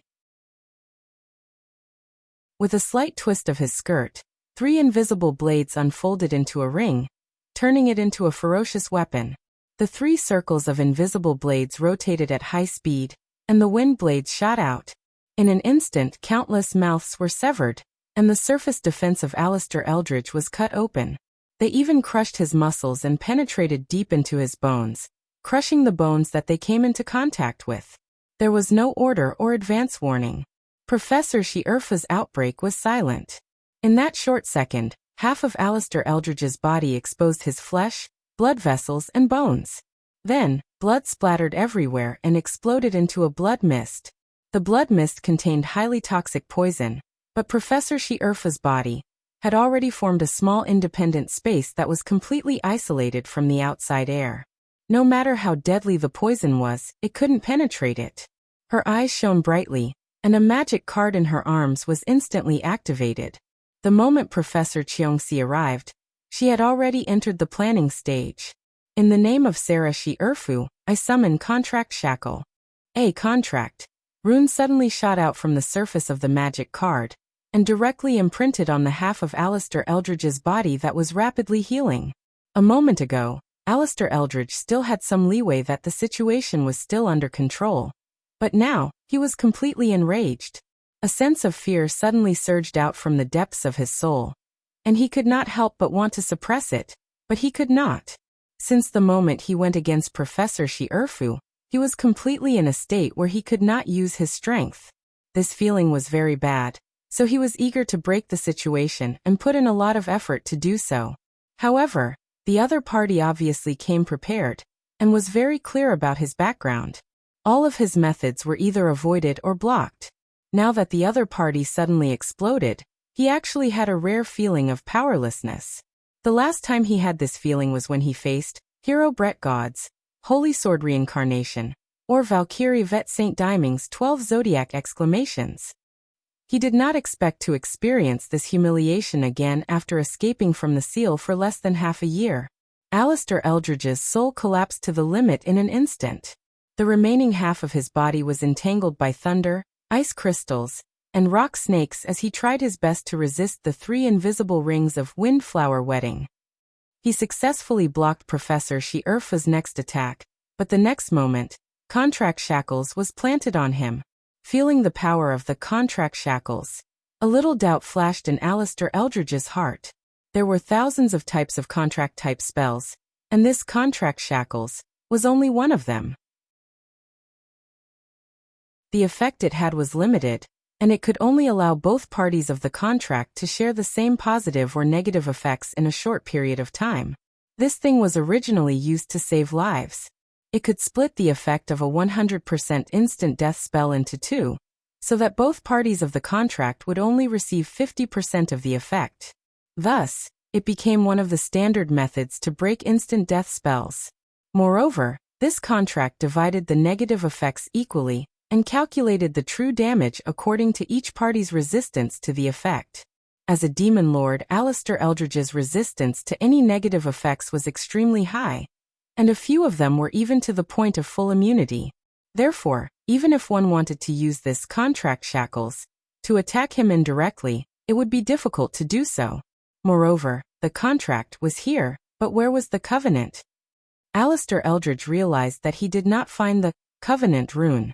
However, through the crystal ball in Dolan Bolito, arms, Dake Dimming saw Professor Lily stick another Contract Shackles magic card on Didi Makeseaway's forehead like he was pasting a note after losing a card game. Then Professor Lily sighed and said, "Disintegrate." A faint smile appeared on Didi Makeseaway's face, but that smile collapsed like sand in an instant. Its whole body disintegrated in an instant, turning into the smallest particles and dissipating with the wind. Alistair Eldridge inexplicably felt a trace of sadness, and then his heart, which was mixed with anger, doubt and sadness, collapsed at the same time. Half of its body did not collapse like Didi Makeseaway, but it was still torn apart. Inside the pumpkin carriage, Professor Midya had closed her eyes, and the crystal ball in the carriage was fixed on Alistair Eldridge's point of view. Alphalia and Sister Kalian looked solemn, and they were ready to protect Alistair at any time. Professor Midya's right hand was in the middle, and there was a magic card between her index and middle fingers. There were 2 lines drawn on the surface of the magic card. One was a blue line, and the other was a red curve. The 2 lines were parallel at first, but they suddenly curved at the end. It was called Great Prophecy. In a flash, Bloodborne Sword Saint opened his eyes. Wind Elf King Shirfu whispered in his ear. After receiving Wind Elf King's blessing, the sword wool on his body was so sharp that it was almost illusory. From afar, it looked like a sword-shaped shadow wrapped around his body. The bottom of the sword-shaped shadow was blood red, and the color in the middle gradually faded. The tip of the sword was completely transparent. The holy aura condensed and did not disperse. Instead, it was completely integrated into the sword will. The Bloodborne Sword Saint's body flashed, and he instantly disappeared into the air. Alistair Eldridge did not die after he was torn apart. In fact, even if he did not use a vessel to reincarnate, his vitality had already reached an inhuman level. The wound on his upper body, which had been torn into a bloody mist, was still healing. There were also blood threads connecting his torn body, and he was about to reconstruct it. Even the blood that had splashed out was flowing back. It would not take much time for him to recover to this state. This terrifying immortality was his biggest reliance. Professor Shirfu casually threw away the contract shackle and took out a golden ball from his pocket. He injected magic into it and activated it. However, his body moved slightly, and there was a small distance between him and the sword. A sword aura pressed down from the sky, and it passed by his body with a trace of blood-red wind. When the bloodborne sword saint's figure appeared, Blood Holy Sword had already passed through Alistair Eldridge's broken body, which was connected by blood threads. Secret Sword Ninth Form. Roar. A dragon's roar that was even more deafening than thunder suddenly exploded in the sky. The dark clouds in the sky dispersed, and the moonlight and starlight shone on the world. Standing on the ground, one could only see a dragon-shaped shadow that was almost 100 meters long whizzing by and swallowing the demon who had brought blood and terror. The dragon-shaped beast wrapped tightly around the Blood Holy Sword of the bloodborne sword saint, and the power of the Holy Sword solidified, and the image of a giant dragon appeared in the sky. Alistair Eldridge's consciousness, which had been relatively clear a moment ago, instantly fell into chaos. His aura was extremely weak, and the Holy Sword's natural suppression suppressed his magic power and consciousness to the bottom. At that moment, he almost thought that he had died. However, Professor She-Urfu grasped the situation perfectly, and Wind Elf King, She-Urfu returned to her side. She chanted the sealing spell to Alistair Eldridge, who was on the verge of death. The golden ball in her hand, the orb of truth, that Professor Kazair had personally created, lit up. A small circle appeared in the middle of the orb of truth, and then with this small circle as the center, a straight line extended out to both sides. When the line opened, the sealing power fluctuated. Professor Midia was fully focused, and she activated Great Prophecy at almost the same time. The trajectory of fate was stirred up, and the development of the situation slightly deviated in the direction that the caster wanted. Alistair Eldridge's last line of escape was sealed. The sealing power of the Orb of Truth instantly exploded, and it released a powerful suction force. Without any suspense, Alistair Eldridge's remaining body was sucked in. The Orb of Truth slowly closed. Caught you. Demon King number 2. Professor Midia revealed a sincere smile. Dake Dimming had a strange feeling of catching a Pokemon with a Pokeball. Professor She-Urfu was still cautious, and he was fully focused on checking whether the Orb of Truth's seal was perfect. Bloodline Sword Saint took a deep breath, and a gentle smile appeared on his face. Then his body collapsed and turned into magic starlight. Wind Elf King, She-Urfu reached out his hand and caught the Holy Sword curse that was falling down. Professor Cheongsi stood on the flying dragon, and the 5 fingers of his mechanical arm stretched out as if he hadn't had enough. Professor Lili turned over and sat on Duolong Boluto's belly, forcing it to fly over. Green Eye's inferior white dragon flew below City Lord Montearfully, giving the exhausted City Lord a place to rest. In the pumpkin carriage, White Gouda asked nervously, "Was the seal successful?" Alphalia looked at Bloodline Sword Saint, who had returned to the magic card, and said, "It should be successful." She had never seen the Demon King sealed, but she could feel that the aura that she loathed had completely disappeared. Professor Midia opened her eyes and carefully put away the Great Prophecy. There's no what if. In other words, there was no mistake. With the confirmation of the astrologer, everyone in the carriage couldn't help but breathe a sigh of relief. The battle seemed to be going smoothly so far. However, the whole process of the battle was like dancing on a tightrope, and it was extremely dangerous. Other than Professor Li and the maids, almost everyone had given it their all. Although the Demon King's strength was expected, the strength of the demons under him was unexpected. If it wasn't for the fact that the demons themselves didn't have the awakening to die for the Demon King, the difficulty of this battle would have increased by at least 2 stars. Moreover, if Professor Midia, Alphalia, and Aurora didn't give it their all, they would have lost everything when the Demon King locked onto the carriage. It could only be said that in this battle, if there were any problems in any aspect, it wouldn't have brought about such a perfect result. Fortunately, they could finally enjoy the fruits of victory. Dake picked up a cup of tea and was about to toast to Aurora, but he found that her expression wasn't happy. He suddenly focused and instantly poured the tea into his mouth. This time, the people from the academy didn't suffer any losses, but the losses of the Freedom Capital were immeasurable. Moreover, there were still many insects hidden in the Freedom Capital. It was far from the time for them to celebrate. He pursed his lips and placed the edge of the teacup on his lips again. He sipped the tea bit by bit and thought slowly. He didn't notice that beside him, Aurora's face was already red to the tips of her ears, like a small apple. "That's my cup." The lightning sea cleaving had already dissipated, and the night sky regained its clarity. Natural disasters were often like this. They came from the sky, but didn't return to the sky. The disaster was over, and there were no traces left in the sky, but the disaster on the ground was deep. No one knew who spread the news of victory, but after a short period of grief, the people on the ground began to celebrate fervently, just like the Freedom Capital. The magical beast tide was still attacking the city from the north and south, but after such a long buffer, the city had already mobilized more people to provide support. Professor Stephen Harvey's Undead Sea had also started moving towards the north and south after expelling all the magical beasts in the west. It was estimated that the magical beasts surrounding the city would be cleared out soon. At that time, the area outside the 3 city walls would become a treasure trove for scavengers. Countless magical beasts had been buried here. Although most of the flesh and blood had already decayed under the effect of necromancy, the crystals, bones, horns, and so on left behind by the magical beasts were still very valuable. Moreover, the decay of flesh and blood was beneficial for a large-scale cleanup, and there wouldn't be a plague due to the decay of the corpses not being disposed of in time. However, even if Professor Stephen Harvey cancelled the necromancy spell and returned souls to souls and earth to earth, the Freedom Capital still needed to hire priests to walk back and forth on the battlefield and sprinkle the land with the light of purification before it could be opened. But that would be a different kind of celebration. At this time, the dust had settled.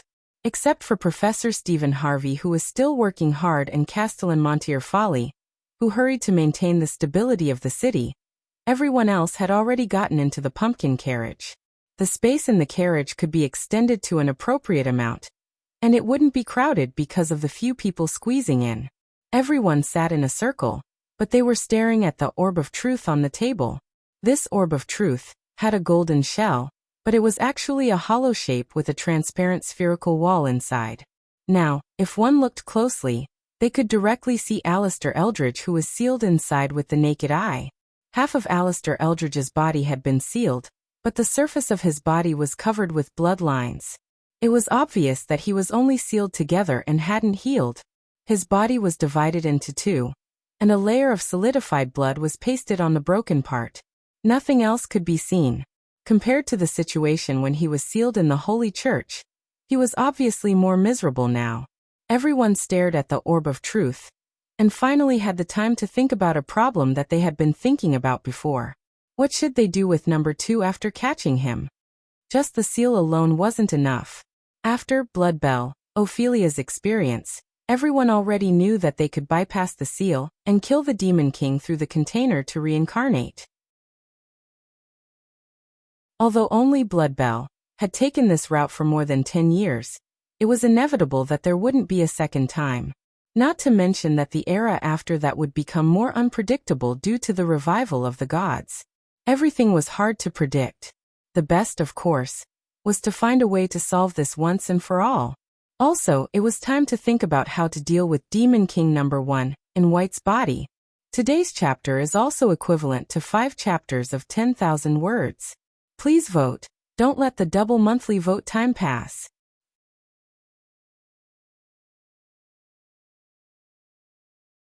Chapter 775. As for how to solve the problem once and for all, Professor Shi-Erfu and the others actually had some ideas. After all, they had participated in that incident and had a very deep impression of it. However, no matter what, it was not a plan that could be carried out here. "We should call number 1 out and ask," Professor Cheongsi suggested. "And this stitching corpse demon, we have to deal with it first," Sister Kalien complained while covering her nose. "I haven't even complained about my carriage and you're already doing it?" Professor Midya smiled and said, "We're missing 2 black beasts, and I need to find 1 or 2 replacements. Let the wyverns suppress it first." Professor Shi-Erfu shook his head and said, "There's also a pot of bat porridge in the carriage. A stitching corpse demon, half of a demonic dragon horn, a pot of bat incarnation, a ghost eye magic wand, and a toy were their unexpected gains from this trip. Compared to these gains, The dragon crystals and dragon bones left behind by Dake on the way here were like rotten apples in the garbage dump. It was a pity to throw them away, and it was tasteless to eat them. Let's go back to the City Lord's mansion. Professor Midya smiled again and said, the City Lord might not have time to entertain us, but we have the little City Lord. As she spoke, she got up and walked out. She took out a rein and tied it to the neck of a wyvern, ordering it to pull the carriage. Thus, a carriage pulled by a wyvern, followed by 4 wyverns and a huge toy, with a wingspan of 30 meters, flew toward the City Lord's mansion in a mighty manner. Website: https://mvip. VIP. If it weren't for the fact that it was already dark, many people would have been frightened. In fact, no one expected that they would complete the goal of this trip on the first day they arrived in the City of Freedom. Therefore, they were still a little uncertain about the next action plan. According to Professor Shirfu's personality, she would naturally bring the ball of truth and return to the academy as soon as possible. However, after the mission was completed, this team would no longer be under her command. There were more than 1 or 2 people who wanted to stroll around this special city. The City Lord's mansion did not encounter any unforeseen events. Although it was not to the extent where the flames of war raged outside the city while the city was in a state of peace and prosperity, in reality, as long as a large-scale magical beast tide did not appear like today, the residents in the city would continue to live as usual. Right now, there were only a few attendants and chefs in the City Lord's mansion. They were only worried for a while, and that was it.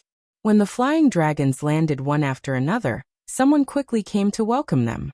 However, when the person looked up at the thunder rock that covered the sky, the words he wanted to say were stuck in his throat. Don't worry, it's just a bird we picked up outside. It won't eat people, Professor Lily said in a low voice. Then he was taught a lesson by Professor Shirfu. Dake, on the other hand, quickly returned to his assigned room and hugged Auntie Harpy, who was flying towards him. Of course, he couldn't bring Auntie Harpy with him when he was in danger. Therefore, he left Auntie Harpy, Little Magnetic Monster, and Little Devil in the room from the beginning. Now that he had returned to the City Lord's mansion, he immediately went to the room to pick up the 3 little guys. Then, he gathered with everyone in the previous conference room. Professor Shirfu summoned 2 wind elves and had them fly around the conference room to form a circle of enchantment. Aurora was not here. As soon as she arrived at the mansion, she began to prepare dinner. At this moment, she should be in the kitchen. Let's deal with this stitching corpse demon first, Professor Shirfu said. Seal your 5 senses. Everyone looked at each other and finally focused their attention on Professor Cheongsi. Whoever picked it up would deal with it. Professor Cheongsi frowned slightly and took out a magic wand. He pointed at the stitching corpse demon and used all kinds of magic to wrap it up into a colorful dumpling. Then Professor Shirfu took out the switch and turned to White. White sat on the chair obediently and didn't dare to say anything.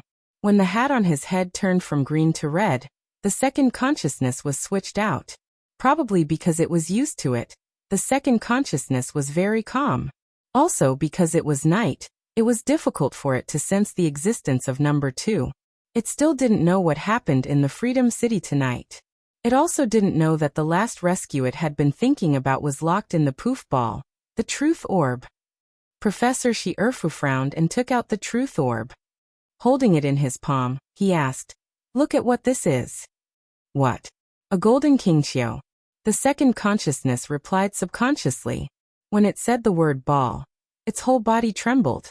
Fantasy Beast, goddess of the heart's eye, walked out from behind and said calmly, "It's confirmed. It's the so-called comrade it has been sensing." The second consciousness trembled and immediately cut off a thought that had just appeared. It struggled on the spot. "The half-life you promised." Professor Shirfu nodded and said, "Yes, I'll keep it for you." Then, she pressed the switch and watched as White's hat turned from red to green. Then she said, "It seems there's no problem?" "It's good that it's confirmed," Professor Midya said. "Then about the issue of how to deal with number 1?" Professor Shirfu said, "If possible, of course, it's to cut it out from White's body as soon as possible. It should have no value anymore. I mean, number 3 won't appear, right?" They didn't forget the duel, apocalypse, of Dake and Eudora. However, no one indeed didn't sense the existence of anyone other than number 2, and there was no sign of number 3 beside number 2. All kinds of phenomena could only be deduced. Either the number 3 of Apocalypse didn't refer to the 3 demon kings, or number 3 hadn't appeared yet. After all, the time for Apocalypse to come true was most likely after the beginning of the second semester. It was just a small long vacation between 2 semesters, and the timing didn't match. Since they had captured number 1 and number 2 in advance, the prophecy of Apocalypse might have changed because of this. Basically, this was what a prophecy was. Sometimes, a prophecy would become a part of the future. Sometimes, a prophecy would be independent, making it an important factor in the future change. Fortune tellers couldn't tell at all. Those who were affected could only wait for the dust to settle before they knew if they had successfully changed their fate. For the possibility of number 3, they could only be as cautious as possible. Whether it was from a safety point of view or other aspects, they couldn't let number 1 continue to stay in White's body. Moreover, if the follow-up plan could be realized, it was not impossible to continue to locate number 3 after it appeared. There weren't many objections to this matter, and Ophelia had an urgent need for it, so it was quickly passed by a collective vote. The only problem was that 2 of the executors, Professor Stephen Harvey and Professor Causaire, weren't present. In short, after they made the decision to precisely cut number 1 and White's souls, they came up with plans for how to deal with number 1 and number 2.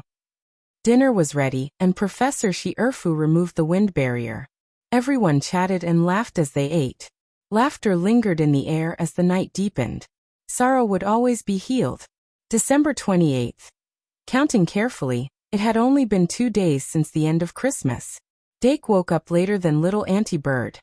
He moved little Auntie Bird, who was incubating on his face, away and wobbled out of bed. At 11 p.m. last night, Professor Stephen Harvey returned from outside and brought the good news that all the demon beasts had been driven away. Then, everyone returned to their rooms in peace. However, the chaos in the Freedom City didn't end because of this. Night was the best time for evil to flourish. From last night's battle, the demons realized that they had been completely defeated and chose to escape at night almost at the same time. Even though all the gates of the Freedom City were tightly shut, snakes had snakes and rats had rats. They would find a way to pass through the city walls. Of course, City Lord Montier Folly wouldn't let the demons who had invaded the city escape so easily. She immediately organized all the troops that could be organized in the city and put up a bounty on the demon remnants in the Association of Adventurers. Then she took the unintelligent illusory beast, goddess of the mind, and swept through the city. Without the Demon King and the black-robed demons, the ordinary demons weren't her match at all. She was extremely ruthless when she swept through, burning countless demons to death in one night. Even when the sun rose the next day, she didn't have any intention of stopping. However, the Sun Warrior's spirit and physique were enough to support her for several days without sleep. In short, her city-wide search of the demons unavoidably added a somber atmosphere to the city. When the sky outside first lit up, Aurora Montier Folly woke up early. She didn't make breakfast for Dake. After waking up, the first thing she did was to take over the city's internal affairs and get busy in an orderly manner. At the same time, a different kind of life force was born in the city.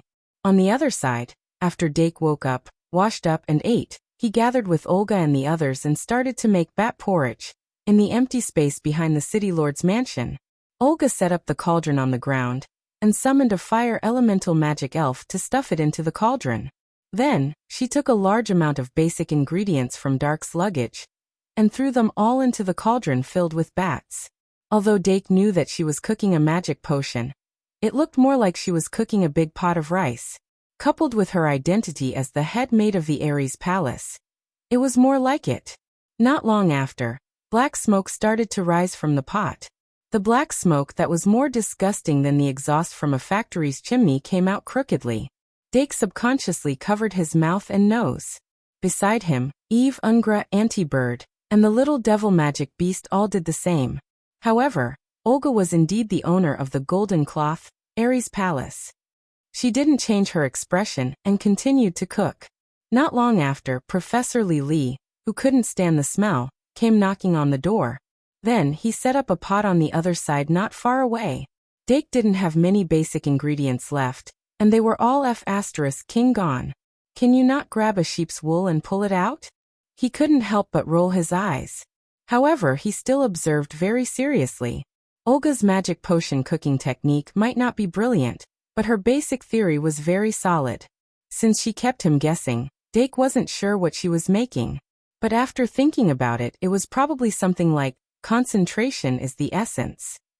As for Professor Li, he couldn't understand it at all. Dake watched as she poured all kinds of unprocessed ingredients into the pot. Then, she forcefully used her magic to remove the impurities in the process of cooking. He was sweating all over. Professor Thompson hadn't taught her to this step yet.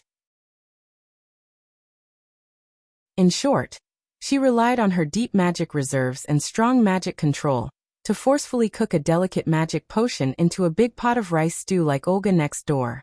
Of course, he couldn't rule out the possibility that she did it on purpose.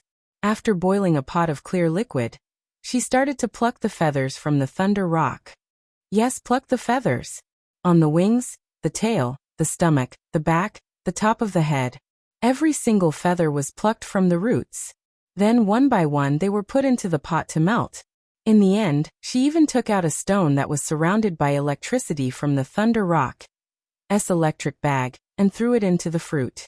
Professor Lily arrived later, and completed the refinement of the magic potion one step ahead. She carefully poured the rest of the magic potion into a glass test tube.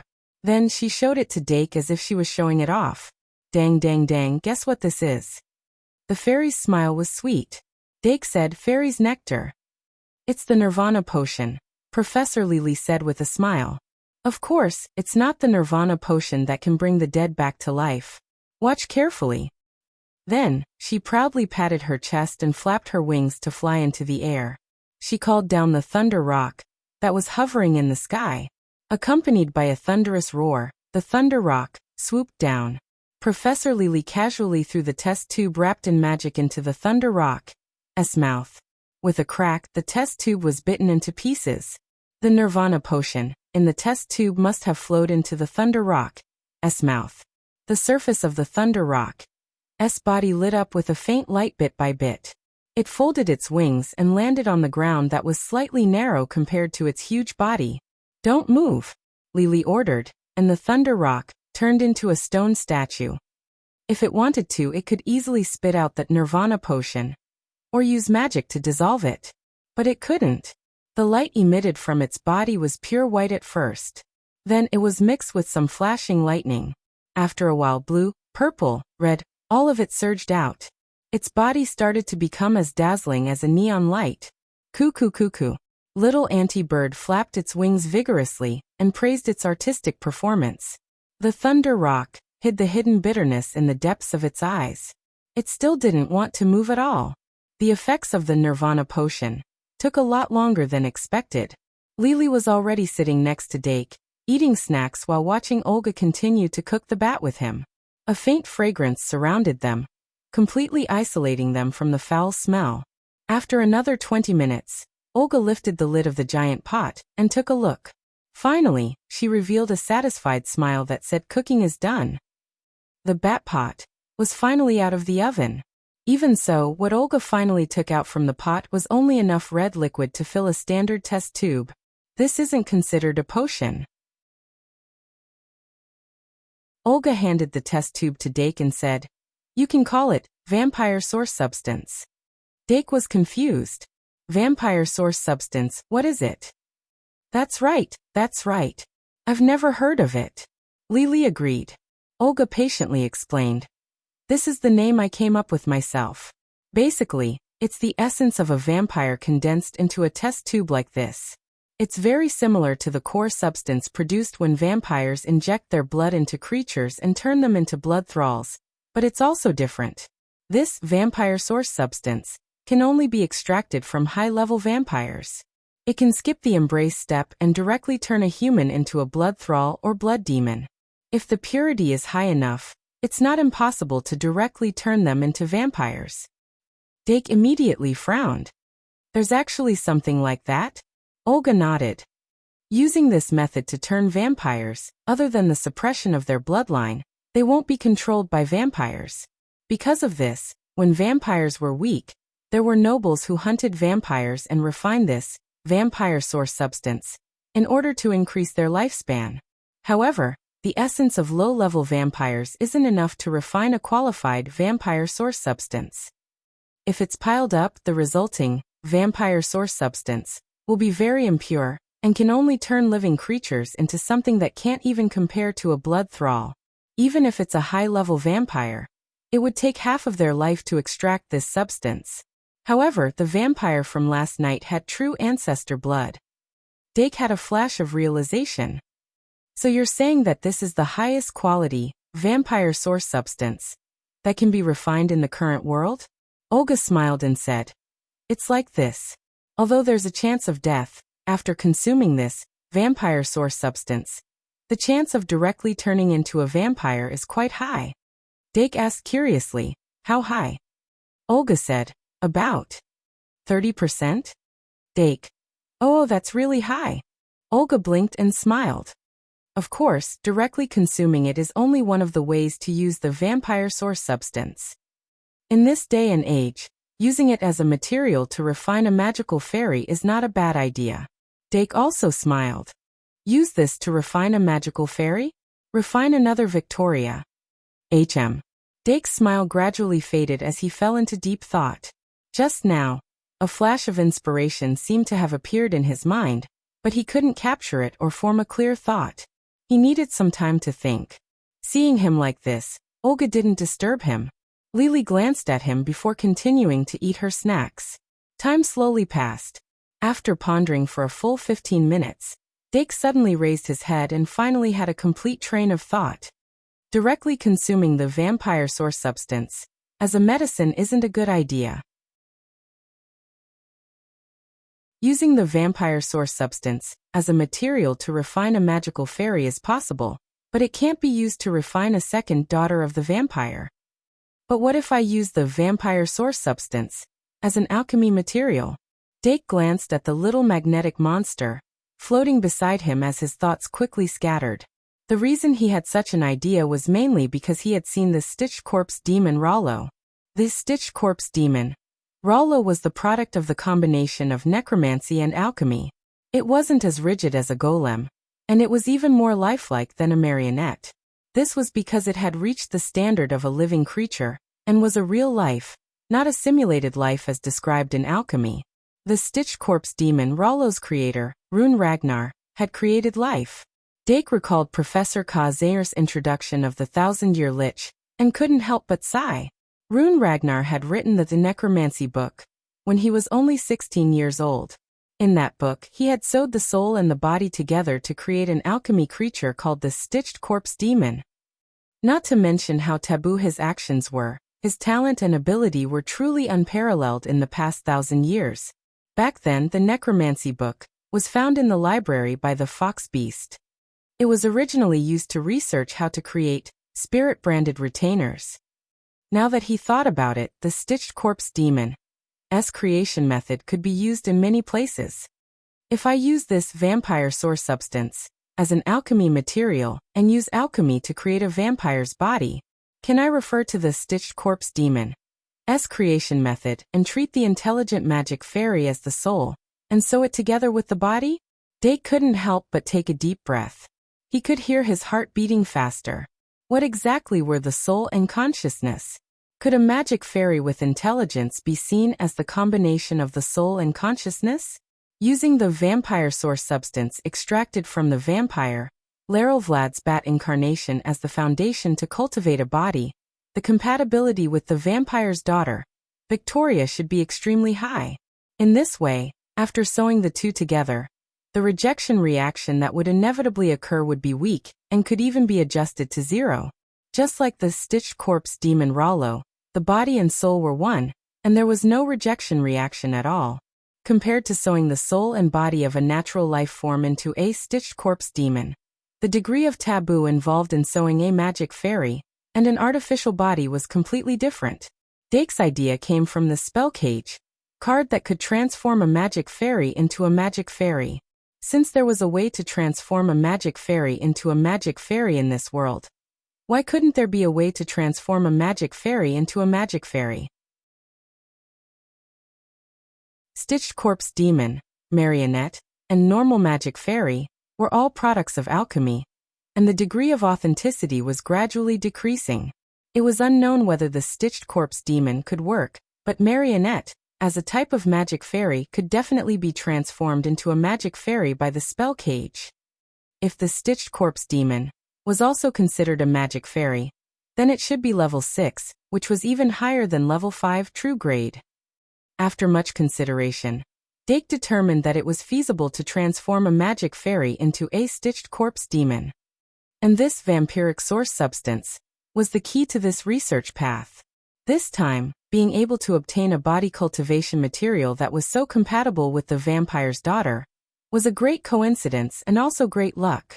If he didn't seize this opportunity, it might be difficult to encounter such a coincidence in the future. And once he succeeded in seizing the opportunity, he could open up a new path. He could use this as a foundation to continue to expand, deduce, and apply this technology to other magic fairies. A feeling of excitement that was even higher than when he was in battle slowly surged up while Dake was thinking about this. Almost all the flaws of the magic fairy could be made up for through this reverse transformation. If it really succeeded, he could create a large number of magic fairies with flesh and blood in the future. At that time, the original magic fairy card might not be able to store magic fairy cards with flesh and blood, but it could be modified according to the spell cage card, allowing it to regain the ability to store magic fairies, and also allowing the immortality of the magic fairy to not be lost. Of course, creating a new technology was very difficult and time-consuming. Especially this kind of groundbreaking technology, it was even more so. Whether it was using the vampire source substance to cultivate a qualified vampire body, or refining the magic fairy into something similar to the soul, there were still a lot of problems. And these problems needed to be solved step by step. Sob, sob, sob. Just as Dake was immersed in his thoughts, sobbing sounds suddenly came from the corner of the open space. He subconsciously looked up and saw that the thunder rock that was originally standing there cautiously had disappeared without a trace. Instead, he saw a little chick that was the size of a little girl's bird standing in the corner, dumbstruck. There was also a broken eggshell beside it. The corner of Dake's eyes twitched. He immediately knew what the so-called Nirvana potion that Professor Lily had refined was. She had forcibly turned the thunder rock back into a chick. Although the chick's posture didn't look like it could be fixed forever, when the potion's effect was about to disappear, she could just give it another dose. If this cycle continued, perhaps one day it would be tired of playing with it. Then it would be truly liberated. Sad. Sad. Dake quickly stood up and picked up the dozens of feathers that had fallen to the ground. These feathers were longer than his arm, and each of them was like a banana leaf. Some of the feathers faintly flickered with lightning, while others could cause the sound of the wind. The energy that escaped when the thunder rock was forced to become an egg was almost all condensed in these feathers, causing them to become high-quality materials that were like products from the underground city. Good stuff. Dake picked out a wind element feather and gently fanned it. Suddenly, a strong wind blew, and the cold wind blew, making the chick shiver. After all, it was cold in winter. If he fanned it in summer, it would definitely be very cool, right? Dake quickly placed the feathers of the two elements separately.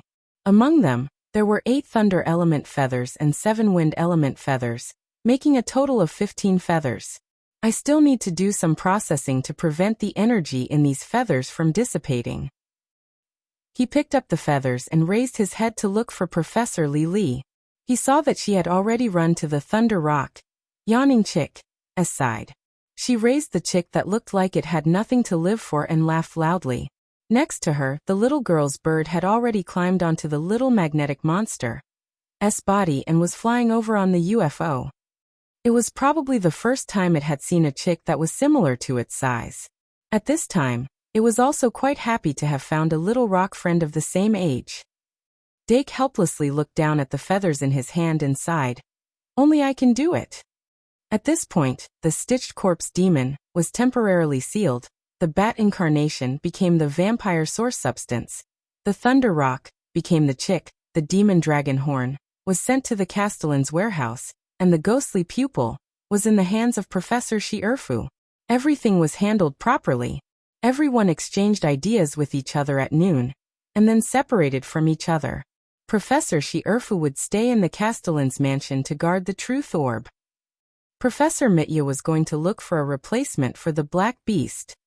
Sister Ka Lian was going to the medical camp to treat the injured people yesterday. Professor Cheong-si was very interested in the city's gladiator culture. Professor Harvey was going to make a new diagnosis on the White Gouda. Ophelia was accompanying White. Dake lent the two fantasy beasts, Goddess of the Mind's Eye, to Castellan Mengterfali and Aurora respectively. He was not going to participate in the city's investigation later. Professor Lili was naturally going to go with him. The other three maids were even more so. On the other hand, Dark had originally wanted to visit the Sun Moon Temple with Aurora when he finally had some free time.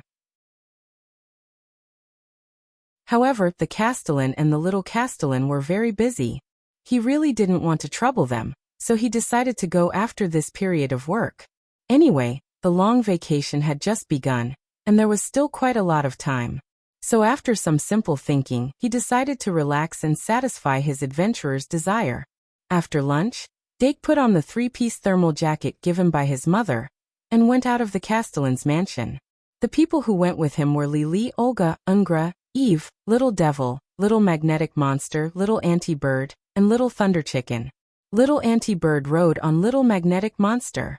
Little Lili rode on Little Thunder Chicken. The group went out happily and soon came to the first stop of the adventurers, the Adventurers Guild. Dake didn't deliberately change his clothes to pretend to be a pig to eat a tiger. Anyway, no matter how simple the clothes were, it couldn't hide his outstanding appearance and outstanding temperament. As long as they met face to face, the aristocratic aura would hit them in the face. Even the most brainless people wouldn't easily provoke them. After all, which adventurer would enter the guild with three maids? Aha! As soon as Dake walked into the guild, it caused a commotion. The adventurers first thought that it was a noble young master who came to issue a mission. Several old foxes had already stood up and were ready to directly ask if it was a mission suitable for them.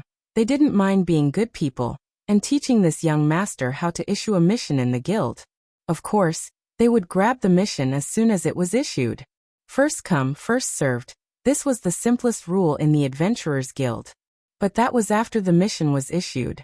Before the mission was issued, adventurers could attract the favor of the mission issuer by showing their own advantages and get the opportunity to grab the mission first. Especially for people like Dake who had an aristocratic aura, he was simply a golden thigh in the eyes of the adventurers. Many adventurers even subconsciously thought that if they could attract his favor, they might be able to become his guard and get out of the quagmire of adventurers. In fact, many adventurers didn't become adventurers because they liked to take risks. They just didn't have any other better choice. If they could go ashore, who would be willing to float in the river? As for the so-called freedom, adventurers, where would real freedom come from? The freedom in the eyes of laymen was just adventurers being forced to run around. Of course, there were those who became adventurers for the sake of freedom and were enthusiastic about it, but they were in the minority after all. In order to attract the favor of the golden thigh, some adventurers would pay special attention to their image. The first impression Dake had when he entered the guild was that it was noisy, and then he couldn't help but feel surprised. Because he had met Daniel and the other adventurers on the way, he had almost given up on the image of adventurers. But now, at a glance, he quickly discovered many adventurers with good appearances and temperaments. Among them, there was a female adventurer with wheat-colored skin. Not only did she have a sensual figure, but she also had a beautiful face. However, she was on a completely different level compared to the Black Beauty Monica he had met before. Is it because their adventurers are of a higher level? Or is it because it's noon now, and I don't see the tired faces of those who have just returned from an adventure? Dake only thought for a moment, and didn't pay any more attention to them. But when he found the counter and was about to go straight to it, the female adventurer that he had glanced at previously probably thought that her appearance had successfully captured the hot-blooded noble young man. She immediately stood up without hesitation and casually flipped her wavy brown hair, showing a myriad of flirtatious expressions. The adventurer beside her had already begun to curse in his heart, such as XX woman, girl, and so on. But if he couldn't even withstand such a gaze, how could he be an adventurer? My Dana strode forward without a care, revealing the large beheading sword on her back that was wider than her waist. This broadsword was actually not the weapon she was used to using, but its aura was strong enough, and it was easy to create a contrast with her perfect figure, which made her appearance seem even more delicate.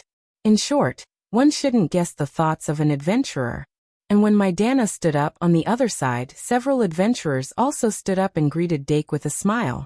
This made them look like real estate agents, insurance salesmen, and brothels.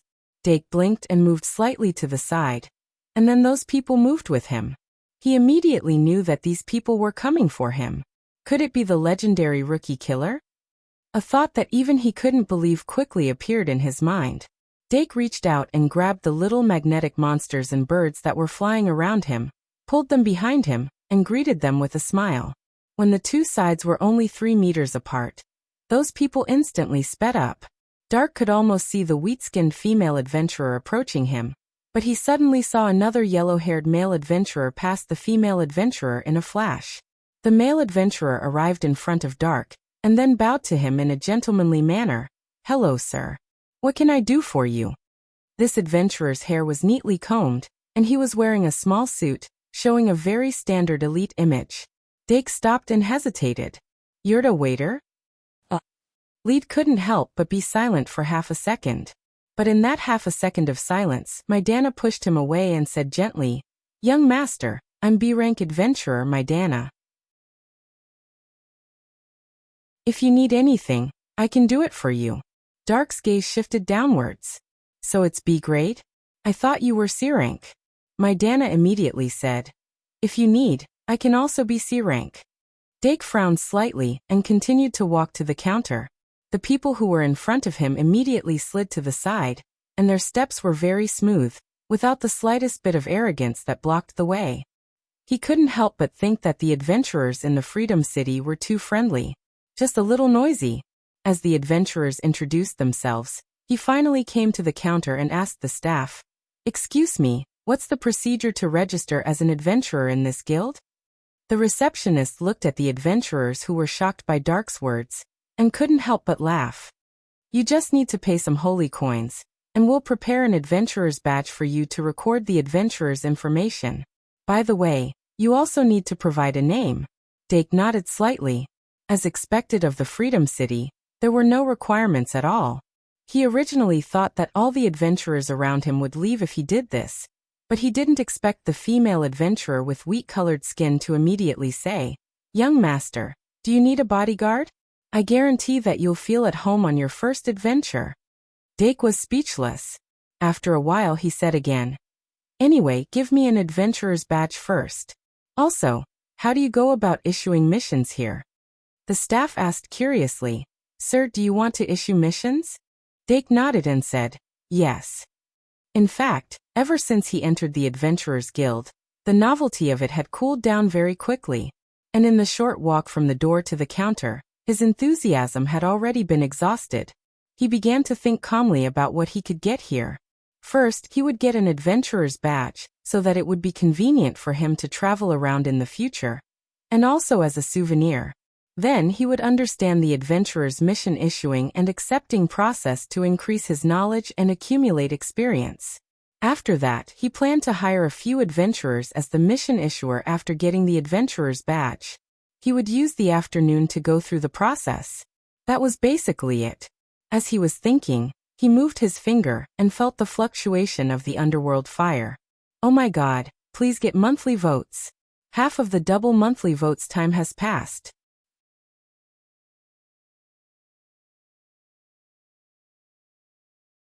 Chapter 776. Dake had always kept a small amount of underworld fire in his hand so that he could sense the underworld fire. However, as time passed, most people who had the underworld fire knew the benefits of the underworld fire. Naturally, they would learn how to hide their aura. After hiding their aura, if it wasn't for the underworld fire sensing each other, it would be very difficult to detect them. Now, the Duke's palace was searching for the owner of the underworld fire and had run into trouble because of this. The world was too big. Once someone wanted to hide, it wouldn't be easy to find them. However, one thing was certain. Those who were able to retain the underworld fire were extremely strong in their field of expertise. If the owner of the underworld fire was an adventurer whose job was to hunt magic beasts, Dake raised his eyebrows and turned to look at the source of the ripple. It was the entrance of the Adventurers Guild. A man in a thick robe walked in from the entrance. He had a hat on his head, and his hands were in his sleeves. He looked sickly. Remember, https://mvip can't you? VIP. When Dake looked at him, he raised his head and revealed a tired expression. However, the pair of eyes that were hidden under the weariness were burning with flames. For the owners of the underworld fire, once they met, it would be very difficult for them to control themselves from challenging each other. Through the ritual of dueling, the underworld fire would devour each other. It was an unbreakable instinct that was rooted in their hearts. However, at this moment, both sides clearly had methods that were not controlled by this instinct. However, between these methods, there was a difference in strength. Dake was not affected by the underworld fire at all. However, the sickly man was clearly having a hard time suppressing it. Thus, when their gazes met, although the man's eyes were burning with flames, he quickly retreated. It was clear that he wanted to use distance to suppress his desire to duel. "Eve!" Dake called out in a low voice. Eve took a step back and silently disappeared into the shadows. Some people noticed her disappearance, but they remained silent.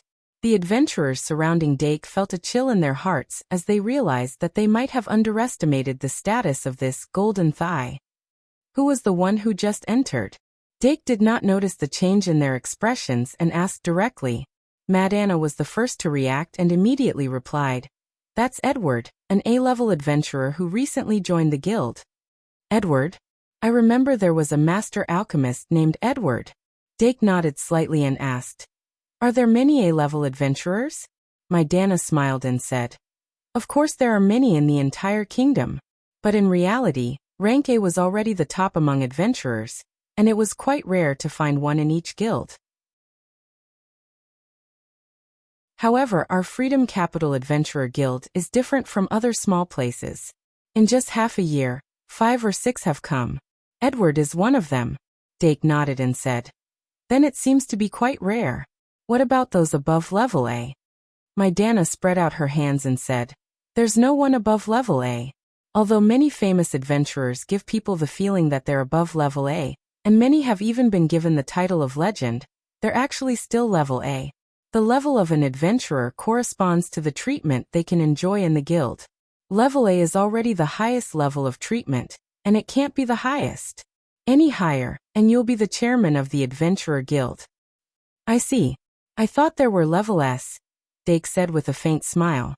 Mad Anna said, "Isn't level S at the very back of the alphabet?" "That's true," Dake said. There were no English words in this world, and the existence of the 26 English letters was only a phonetic transcription. The so-called level S naturally could not be placed in front of level A. Dake turned back to the counter and was ready to issue a mission.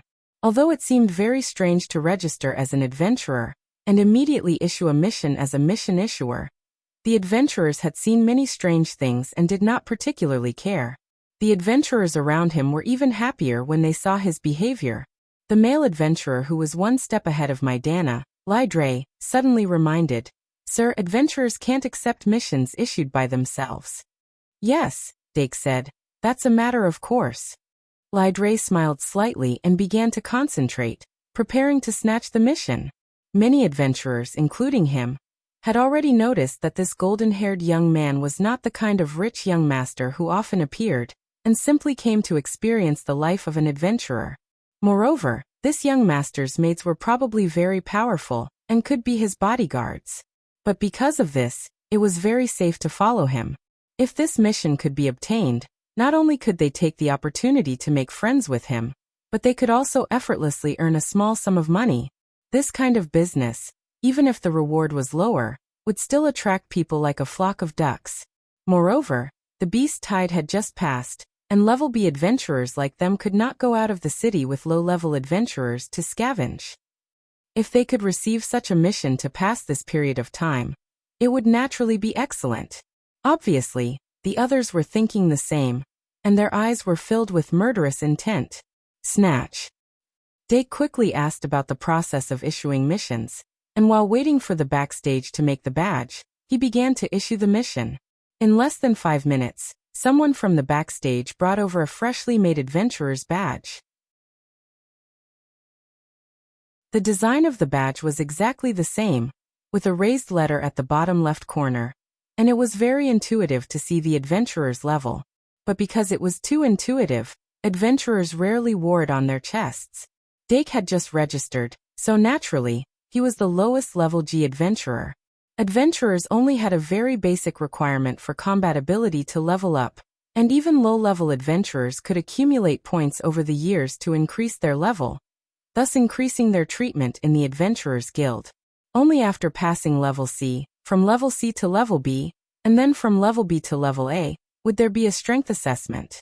Dake picked up the badge, looked at it carefully under the light, and then placed the badge on the machine on the counter. As expected, the badge's information appeared on the screen of the machine. Name Yagami, gender male. Title, Super Invincible Warlord Tyrannosaurus. Level, G. Profession, Swordsman. Points, 0 remarks, none.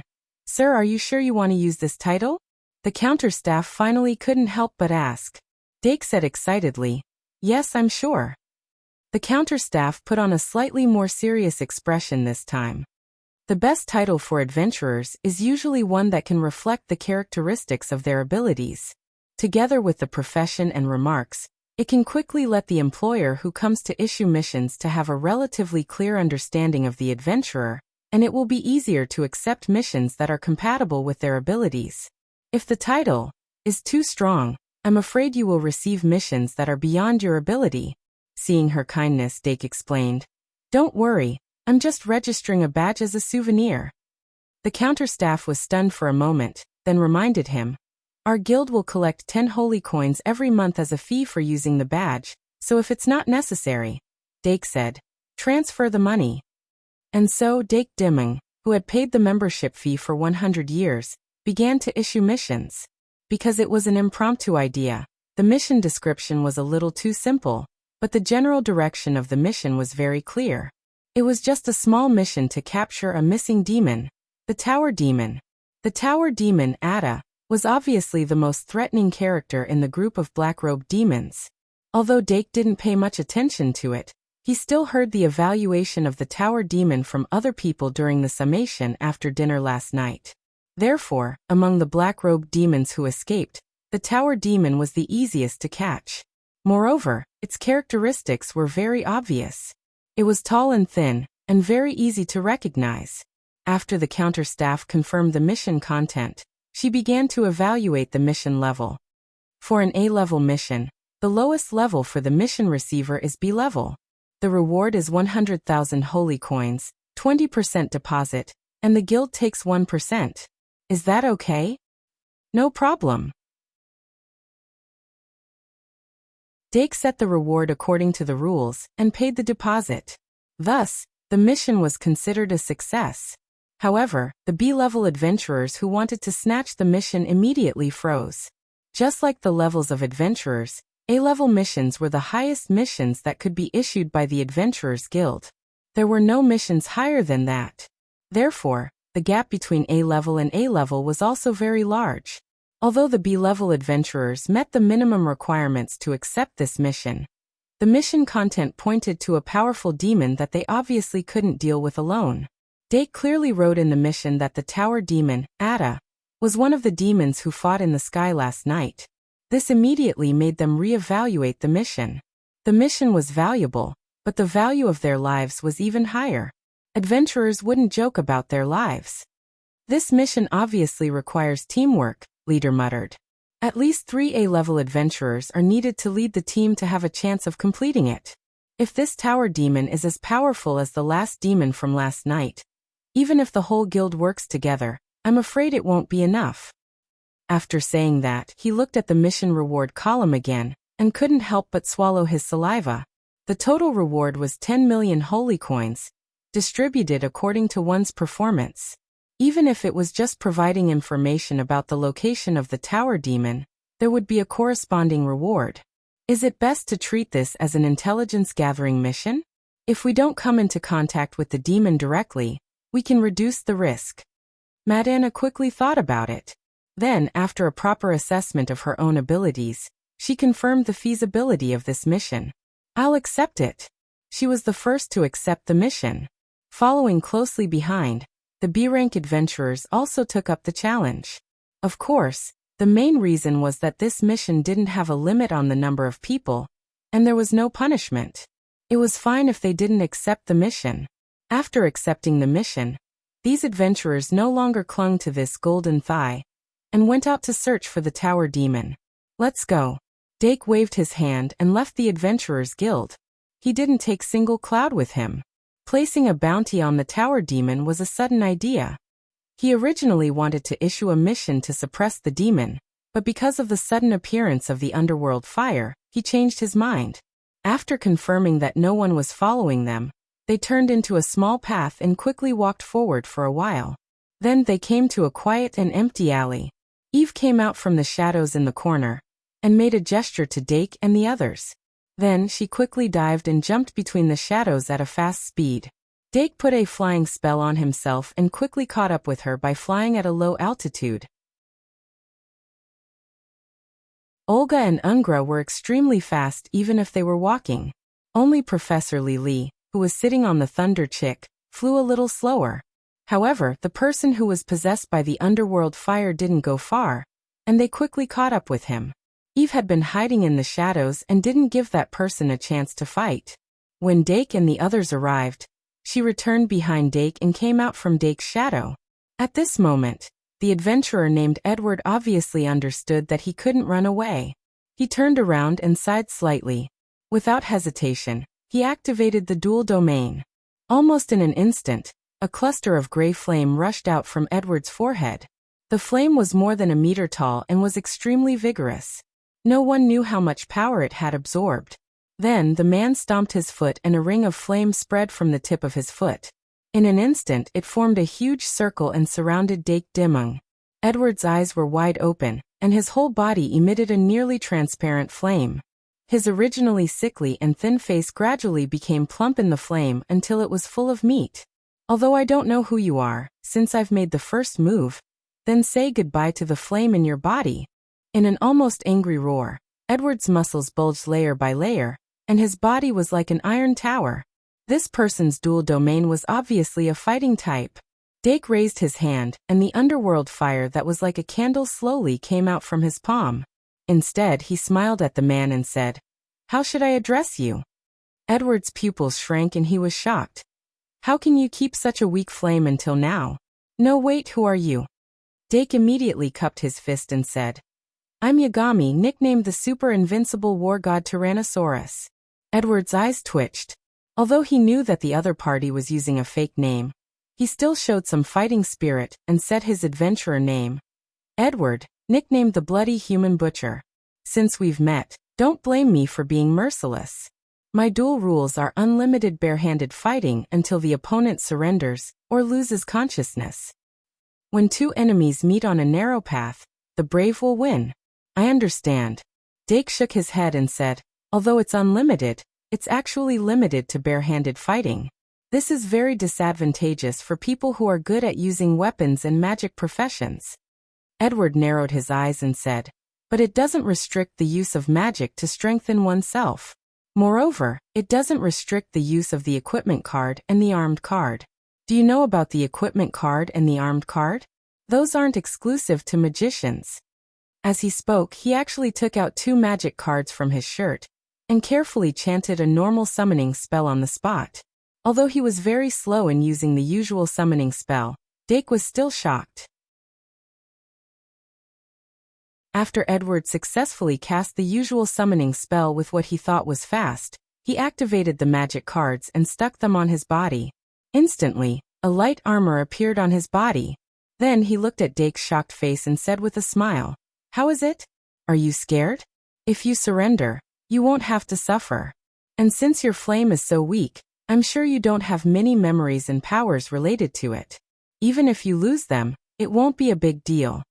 Of course, if Dake lost his memories of the underworld flame because of the duel, he would also be forgotten, and would naturally take the opportunity to escape.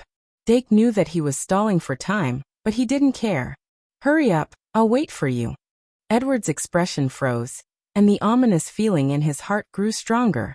However, the duel ceremony had already begun, and there was no room for retreat. Today in this dark duel, only one person could leave alive.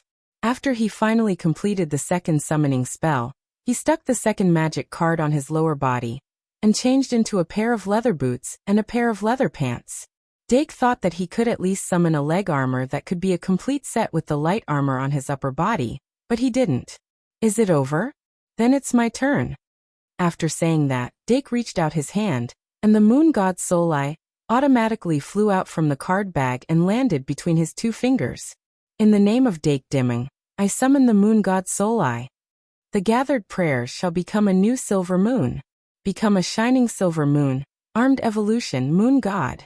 The moon god's soul's shadow merged into his body, and the silver armor layer stuck to his body. When the light faded, what stood in front of Edward was the evolved moon god. "Armed card, it's an armed card. You're a magister?" Edward looked at the light armor, leather pants, and leather boots on his body, and then looked up at Dake's full body armor. He was depressed. Of course, he wasn't shallow enough to think that this was a reflection of his opponent's wealth. After all, the armed card was the embodiment of a magister's strength. There was no universal armed card in the market, and only a high-grade magister could refine it. But at this moment he finally knew where his sense of crisis came from. Phew. Edward took a deep breath, trying to get himself out of the shock as soon as possible. As an A-grade adventurer, he wouldn't lose his cool just because of a little crisis. Only 2 seconds later he began to quickly think about Dake's possible weaknesses in his mind. The armed card consumes a lot of magic. He's so young, so he won't be able to last long, and he definitely lacks battle experience. I can formulate a strategy based on this. If I can, I'll find a flaw and kill him in one shot.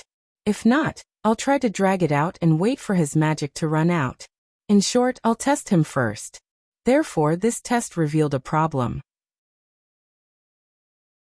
The 3 attributes of the moon god were all 3,000 points, and with the divine personality armament, it was raised to 4,000 points. The 4,000 points of magic attack and defense had even exceeded the normal range of an 8-star magical fairy. Although Edward was an A-grade adventurer, his core strength was bare-handed combat. He practiced the warrior's aura. Even if all 7 chakras were opened, and he had the chi that was equivalent to the high-level magic to strengthen his body, his overall strength couldn't compete with the moon god. Even with the addition of 2 equipment cards, the difference was still huge. The only way he could defeat the moon god was to rely on the warrior's momentum. That was the warrior's magic. And it was a killing move that could break through the limits of the physical body.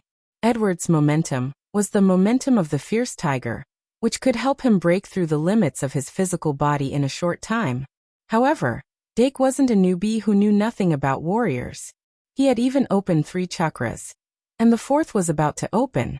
It was just that after the armed evolution became the moon god, the structure of his body had changed, and he had temporarily lost his chi. Otherwise, with the 2 added together, his combat strength would have increased by another level. No matter what, this Edward couldn't be his opponent. That wasn't arrogance, but the truth. When Edward tried to test him, he just stood there and easily blocked all the attacks. Then Edward attacked with all his strength and broke through his parry, but when his fist hit the armor, it couldn't break through the defense. Edward tried to delay, but Dake's magic seemed to be endless. After 5 or 6 minutes, nothing happened. At this time, he finally knew that he wasn't just facing an ordinary high-level mage. After that, he instantly exploded with his momentum and attacked with all his might. In that instant, Dark used his Surekill skill, the Moon God Mirror, completely blocking the strongest attack that he had put all of his strength into. Just like that, Edward was in a desperate situation. He used all his trump cards, but they were all useless, so he could only surrender. After a few minutes, Dake walked out of the small path. The underworld fire in his hand had turned from a weak candle flame to a raging bonfire. Moreover, this bonfire carried Edward's fighting experience and memories. If he wanted to, as long as he absorbed the underworld fire into his body, he could easily obtain the rich fighting experience of an A-rank adventurer. But of course, he couldn't and didn't need to do that. This underworld fire could only become a snack for the death coffin. In the following time, Dake took Li and the others to stroll around the market near the Adventurers Guild. Unexpectedly, they quickly obtained information about the Tower Demon. The B-rank adventurers were very cautious, and no one dared to make contact. Because of this, they couldn't be completely sure whether that person was really the Tower Demon. But there were adventurers with special skills that could sense things that normal people couldn't. After a few people talked with each other, they became confident in their judgment and came to inform their employer. There were a total of 8 adventurers who came to inform them, and the leader was the wheat-skinned Madana. Beside Madana stood a child with a timid expression. After Dake asked, he found out that it wasn't a child, but a hybrid between the dwarf and the dwarf. The little humans were somewhat similar to the dwarf race, but they did not have the luxuriant body hair of the dwarf race, nor did they have the natural muscles of the dwarf race. However, the little humans had very long fingers, and were very nimble. They were far better at delicate work than the careless dwarf race. Both sides exchanged what they needed, and it was a kind of companion relationship between the two races. But the dwarf and the dwarf were strictly prohibited from intermarriage. Children born in violation of the prohibition would be expelled, without exception. Madana helped to introduce. Don't be fooled by her appearance. She is actually a B-rank adventurer, and a thief profession. She is proficient in picking locks, has sharp senses, and has special detection methods. The Tower Demon that you are looking for was also found by her first. Dake nodded and recorded her merit. Take me to see it. If there is a battle, try to drive away the surrounding people as much as possible. Madana immediately nodded. Okay, I'll lead the way. She didn't dare to underestimate the golden-haired youth in front of her, because not long ago, the dazed Edward was found in a secluded path. Although Edward hadn't been in the Freedom City for long, he quickly became famous, and was now one of the most popular A-rank adventurers in the guild. She didn't expect that in the blink of an eye, that A-rank adventurer would become the background of this person in front of her. When Madana spoke, she subconsciously became more reserved. Soon, the group arrived at their destination. The Tower Demon, Ada, had already changed out of its iconic black robe and mask, but it was too thin and too tall. There weren't many people with this body type in the entire Freedom City. In addition, it naturally emitted an aura that was incompatible with the people around it, so it was easy to attract attention. In fact, the adventurers relied on logging off, and it didn't take long for them to discover it. The rest of the time was just to investigate and confirm it. The hybrid between the dwarves and the dwarves was only the first B-rank adventurer to arrive here and confirm his identity. Now that they had confirmed it, they invited the person in question over. Dake stopped 100 meters away and looked at the back of the Tower Demon, Ada, from afar. The golden light in his eyes spread, and he directly opened the Eye of Truth. The fluctuation of the Eye of Truth immediately attracted the Tower Demon Ada's attention. In fact, it had already discovered the movements of the few rats, but it was a powerful demon after all, and it couldn't choose to run away just because of 1 or 2 rats. It sat there and even had the urge to kill a few rats to vent its anger, but those rats were too slippery, and it didn't find a reason to attack. Until now, the cat that it had been waiting for finally appeared. In an instant, the Tower Demon Ada made a decision. After all, it was a demon, and it was a powerful demon. Although its racial characteristics were very similar to a turtle, it was definitely not a turtle. It could run away very quickly.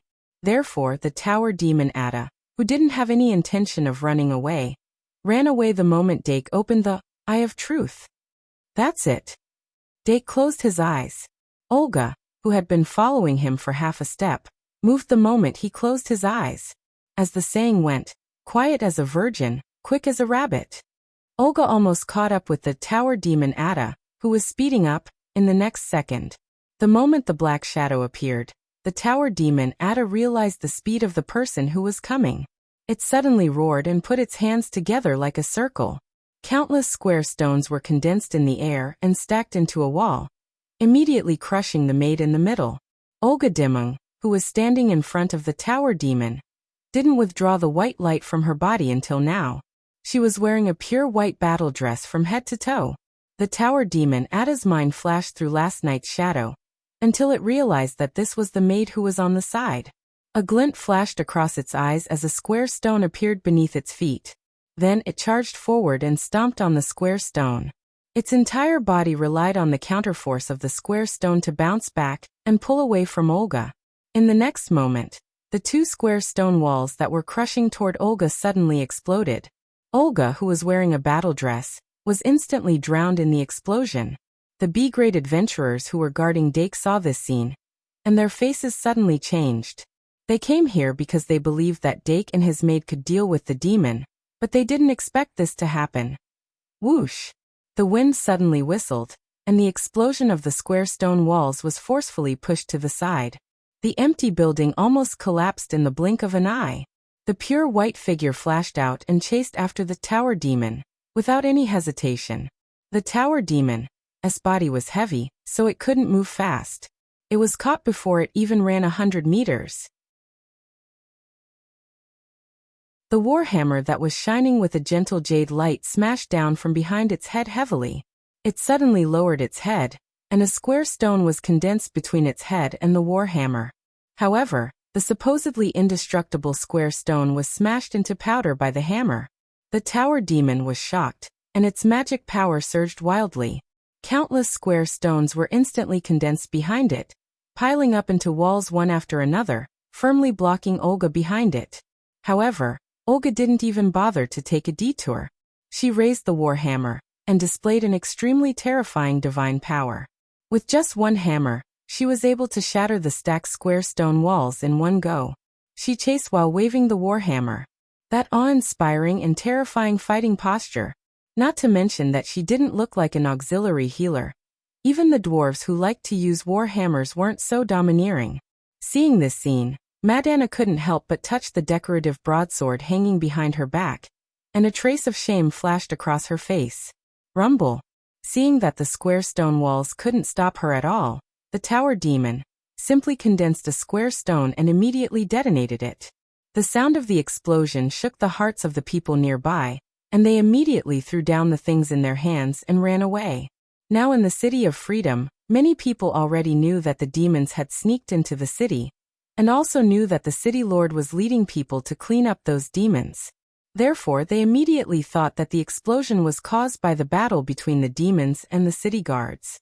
But no matter who won or lost, it was already a place where ordinary people couldn't get close to. In order to not be implicated, people began to flee in a panic. Chaos was still unavoidable. At the same time, the patrol team that was closer to here immediately rushed over after hearing the news. The eyes of the city began to gather here, and the battle between Olga and the tower demon had just begun. Although the tower demon Ada had fled from the battle last night, it at least had the ability to defend itself. Relying on the solid square stones that could be condensed in an instant, it always kept a distance between itself and Olga.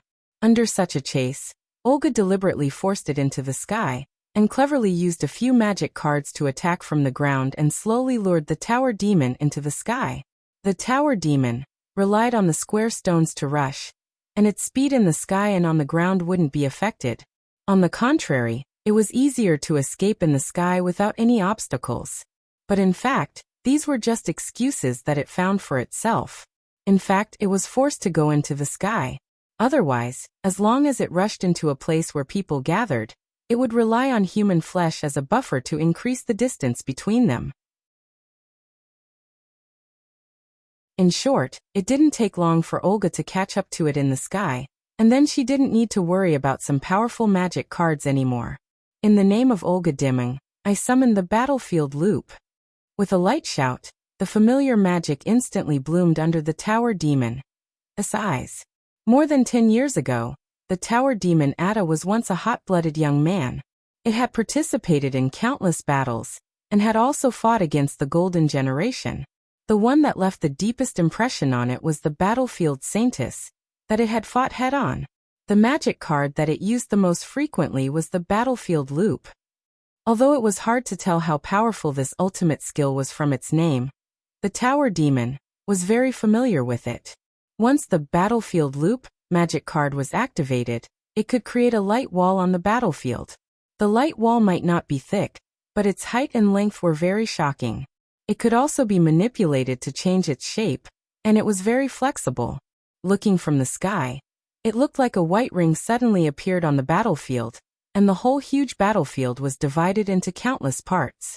When the battlefield Saintess used the battlefield loop to divide the battlefield, she could create a situation where she had the advantage in numbers every time. The spectacle of the entire battlefield being divided into countless parts was a rare sight in the entire history of mankind. Seeing the huge light wall that suddenly appeared and blocked in front of it, the tower demon Ada almost mistakenly thought that the person behind it was the new battlefield Saintess of the Saint. If it wasn't for the fact that the Saintess of the Saint couldn't be someone's maid, it might have really believed it. After the shock, the tower demon Ada realized that the maid in the battle dress was even more outrageous than the battlefield Saintess. She actually turned the battlefield loop into a ring and completely blocked the path in all directions.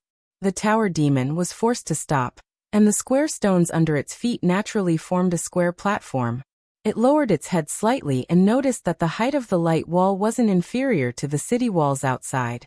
The bottom of the light wall went straight to the ground, and only the sky was open. However, a moment later, the maid in the battle dress appeared in the sky. That awe-inspiring beauty, the pure white battle dress, and the pure light element aura were indeed 70 to 80% similar to the battlefield Saintess.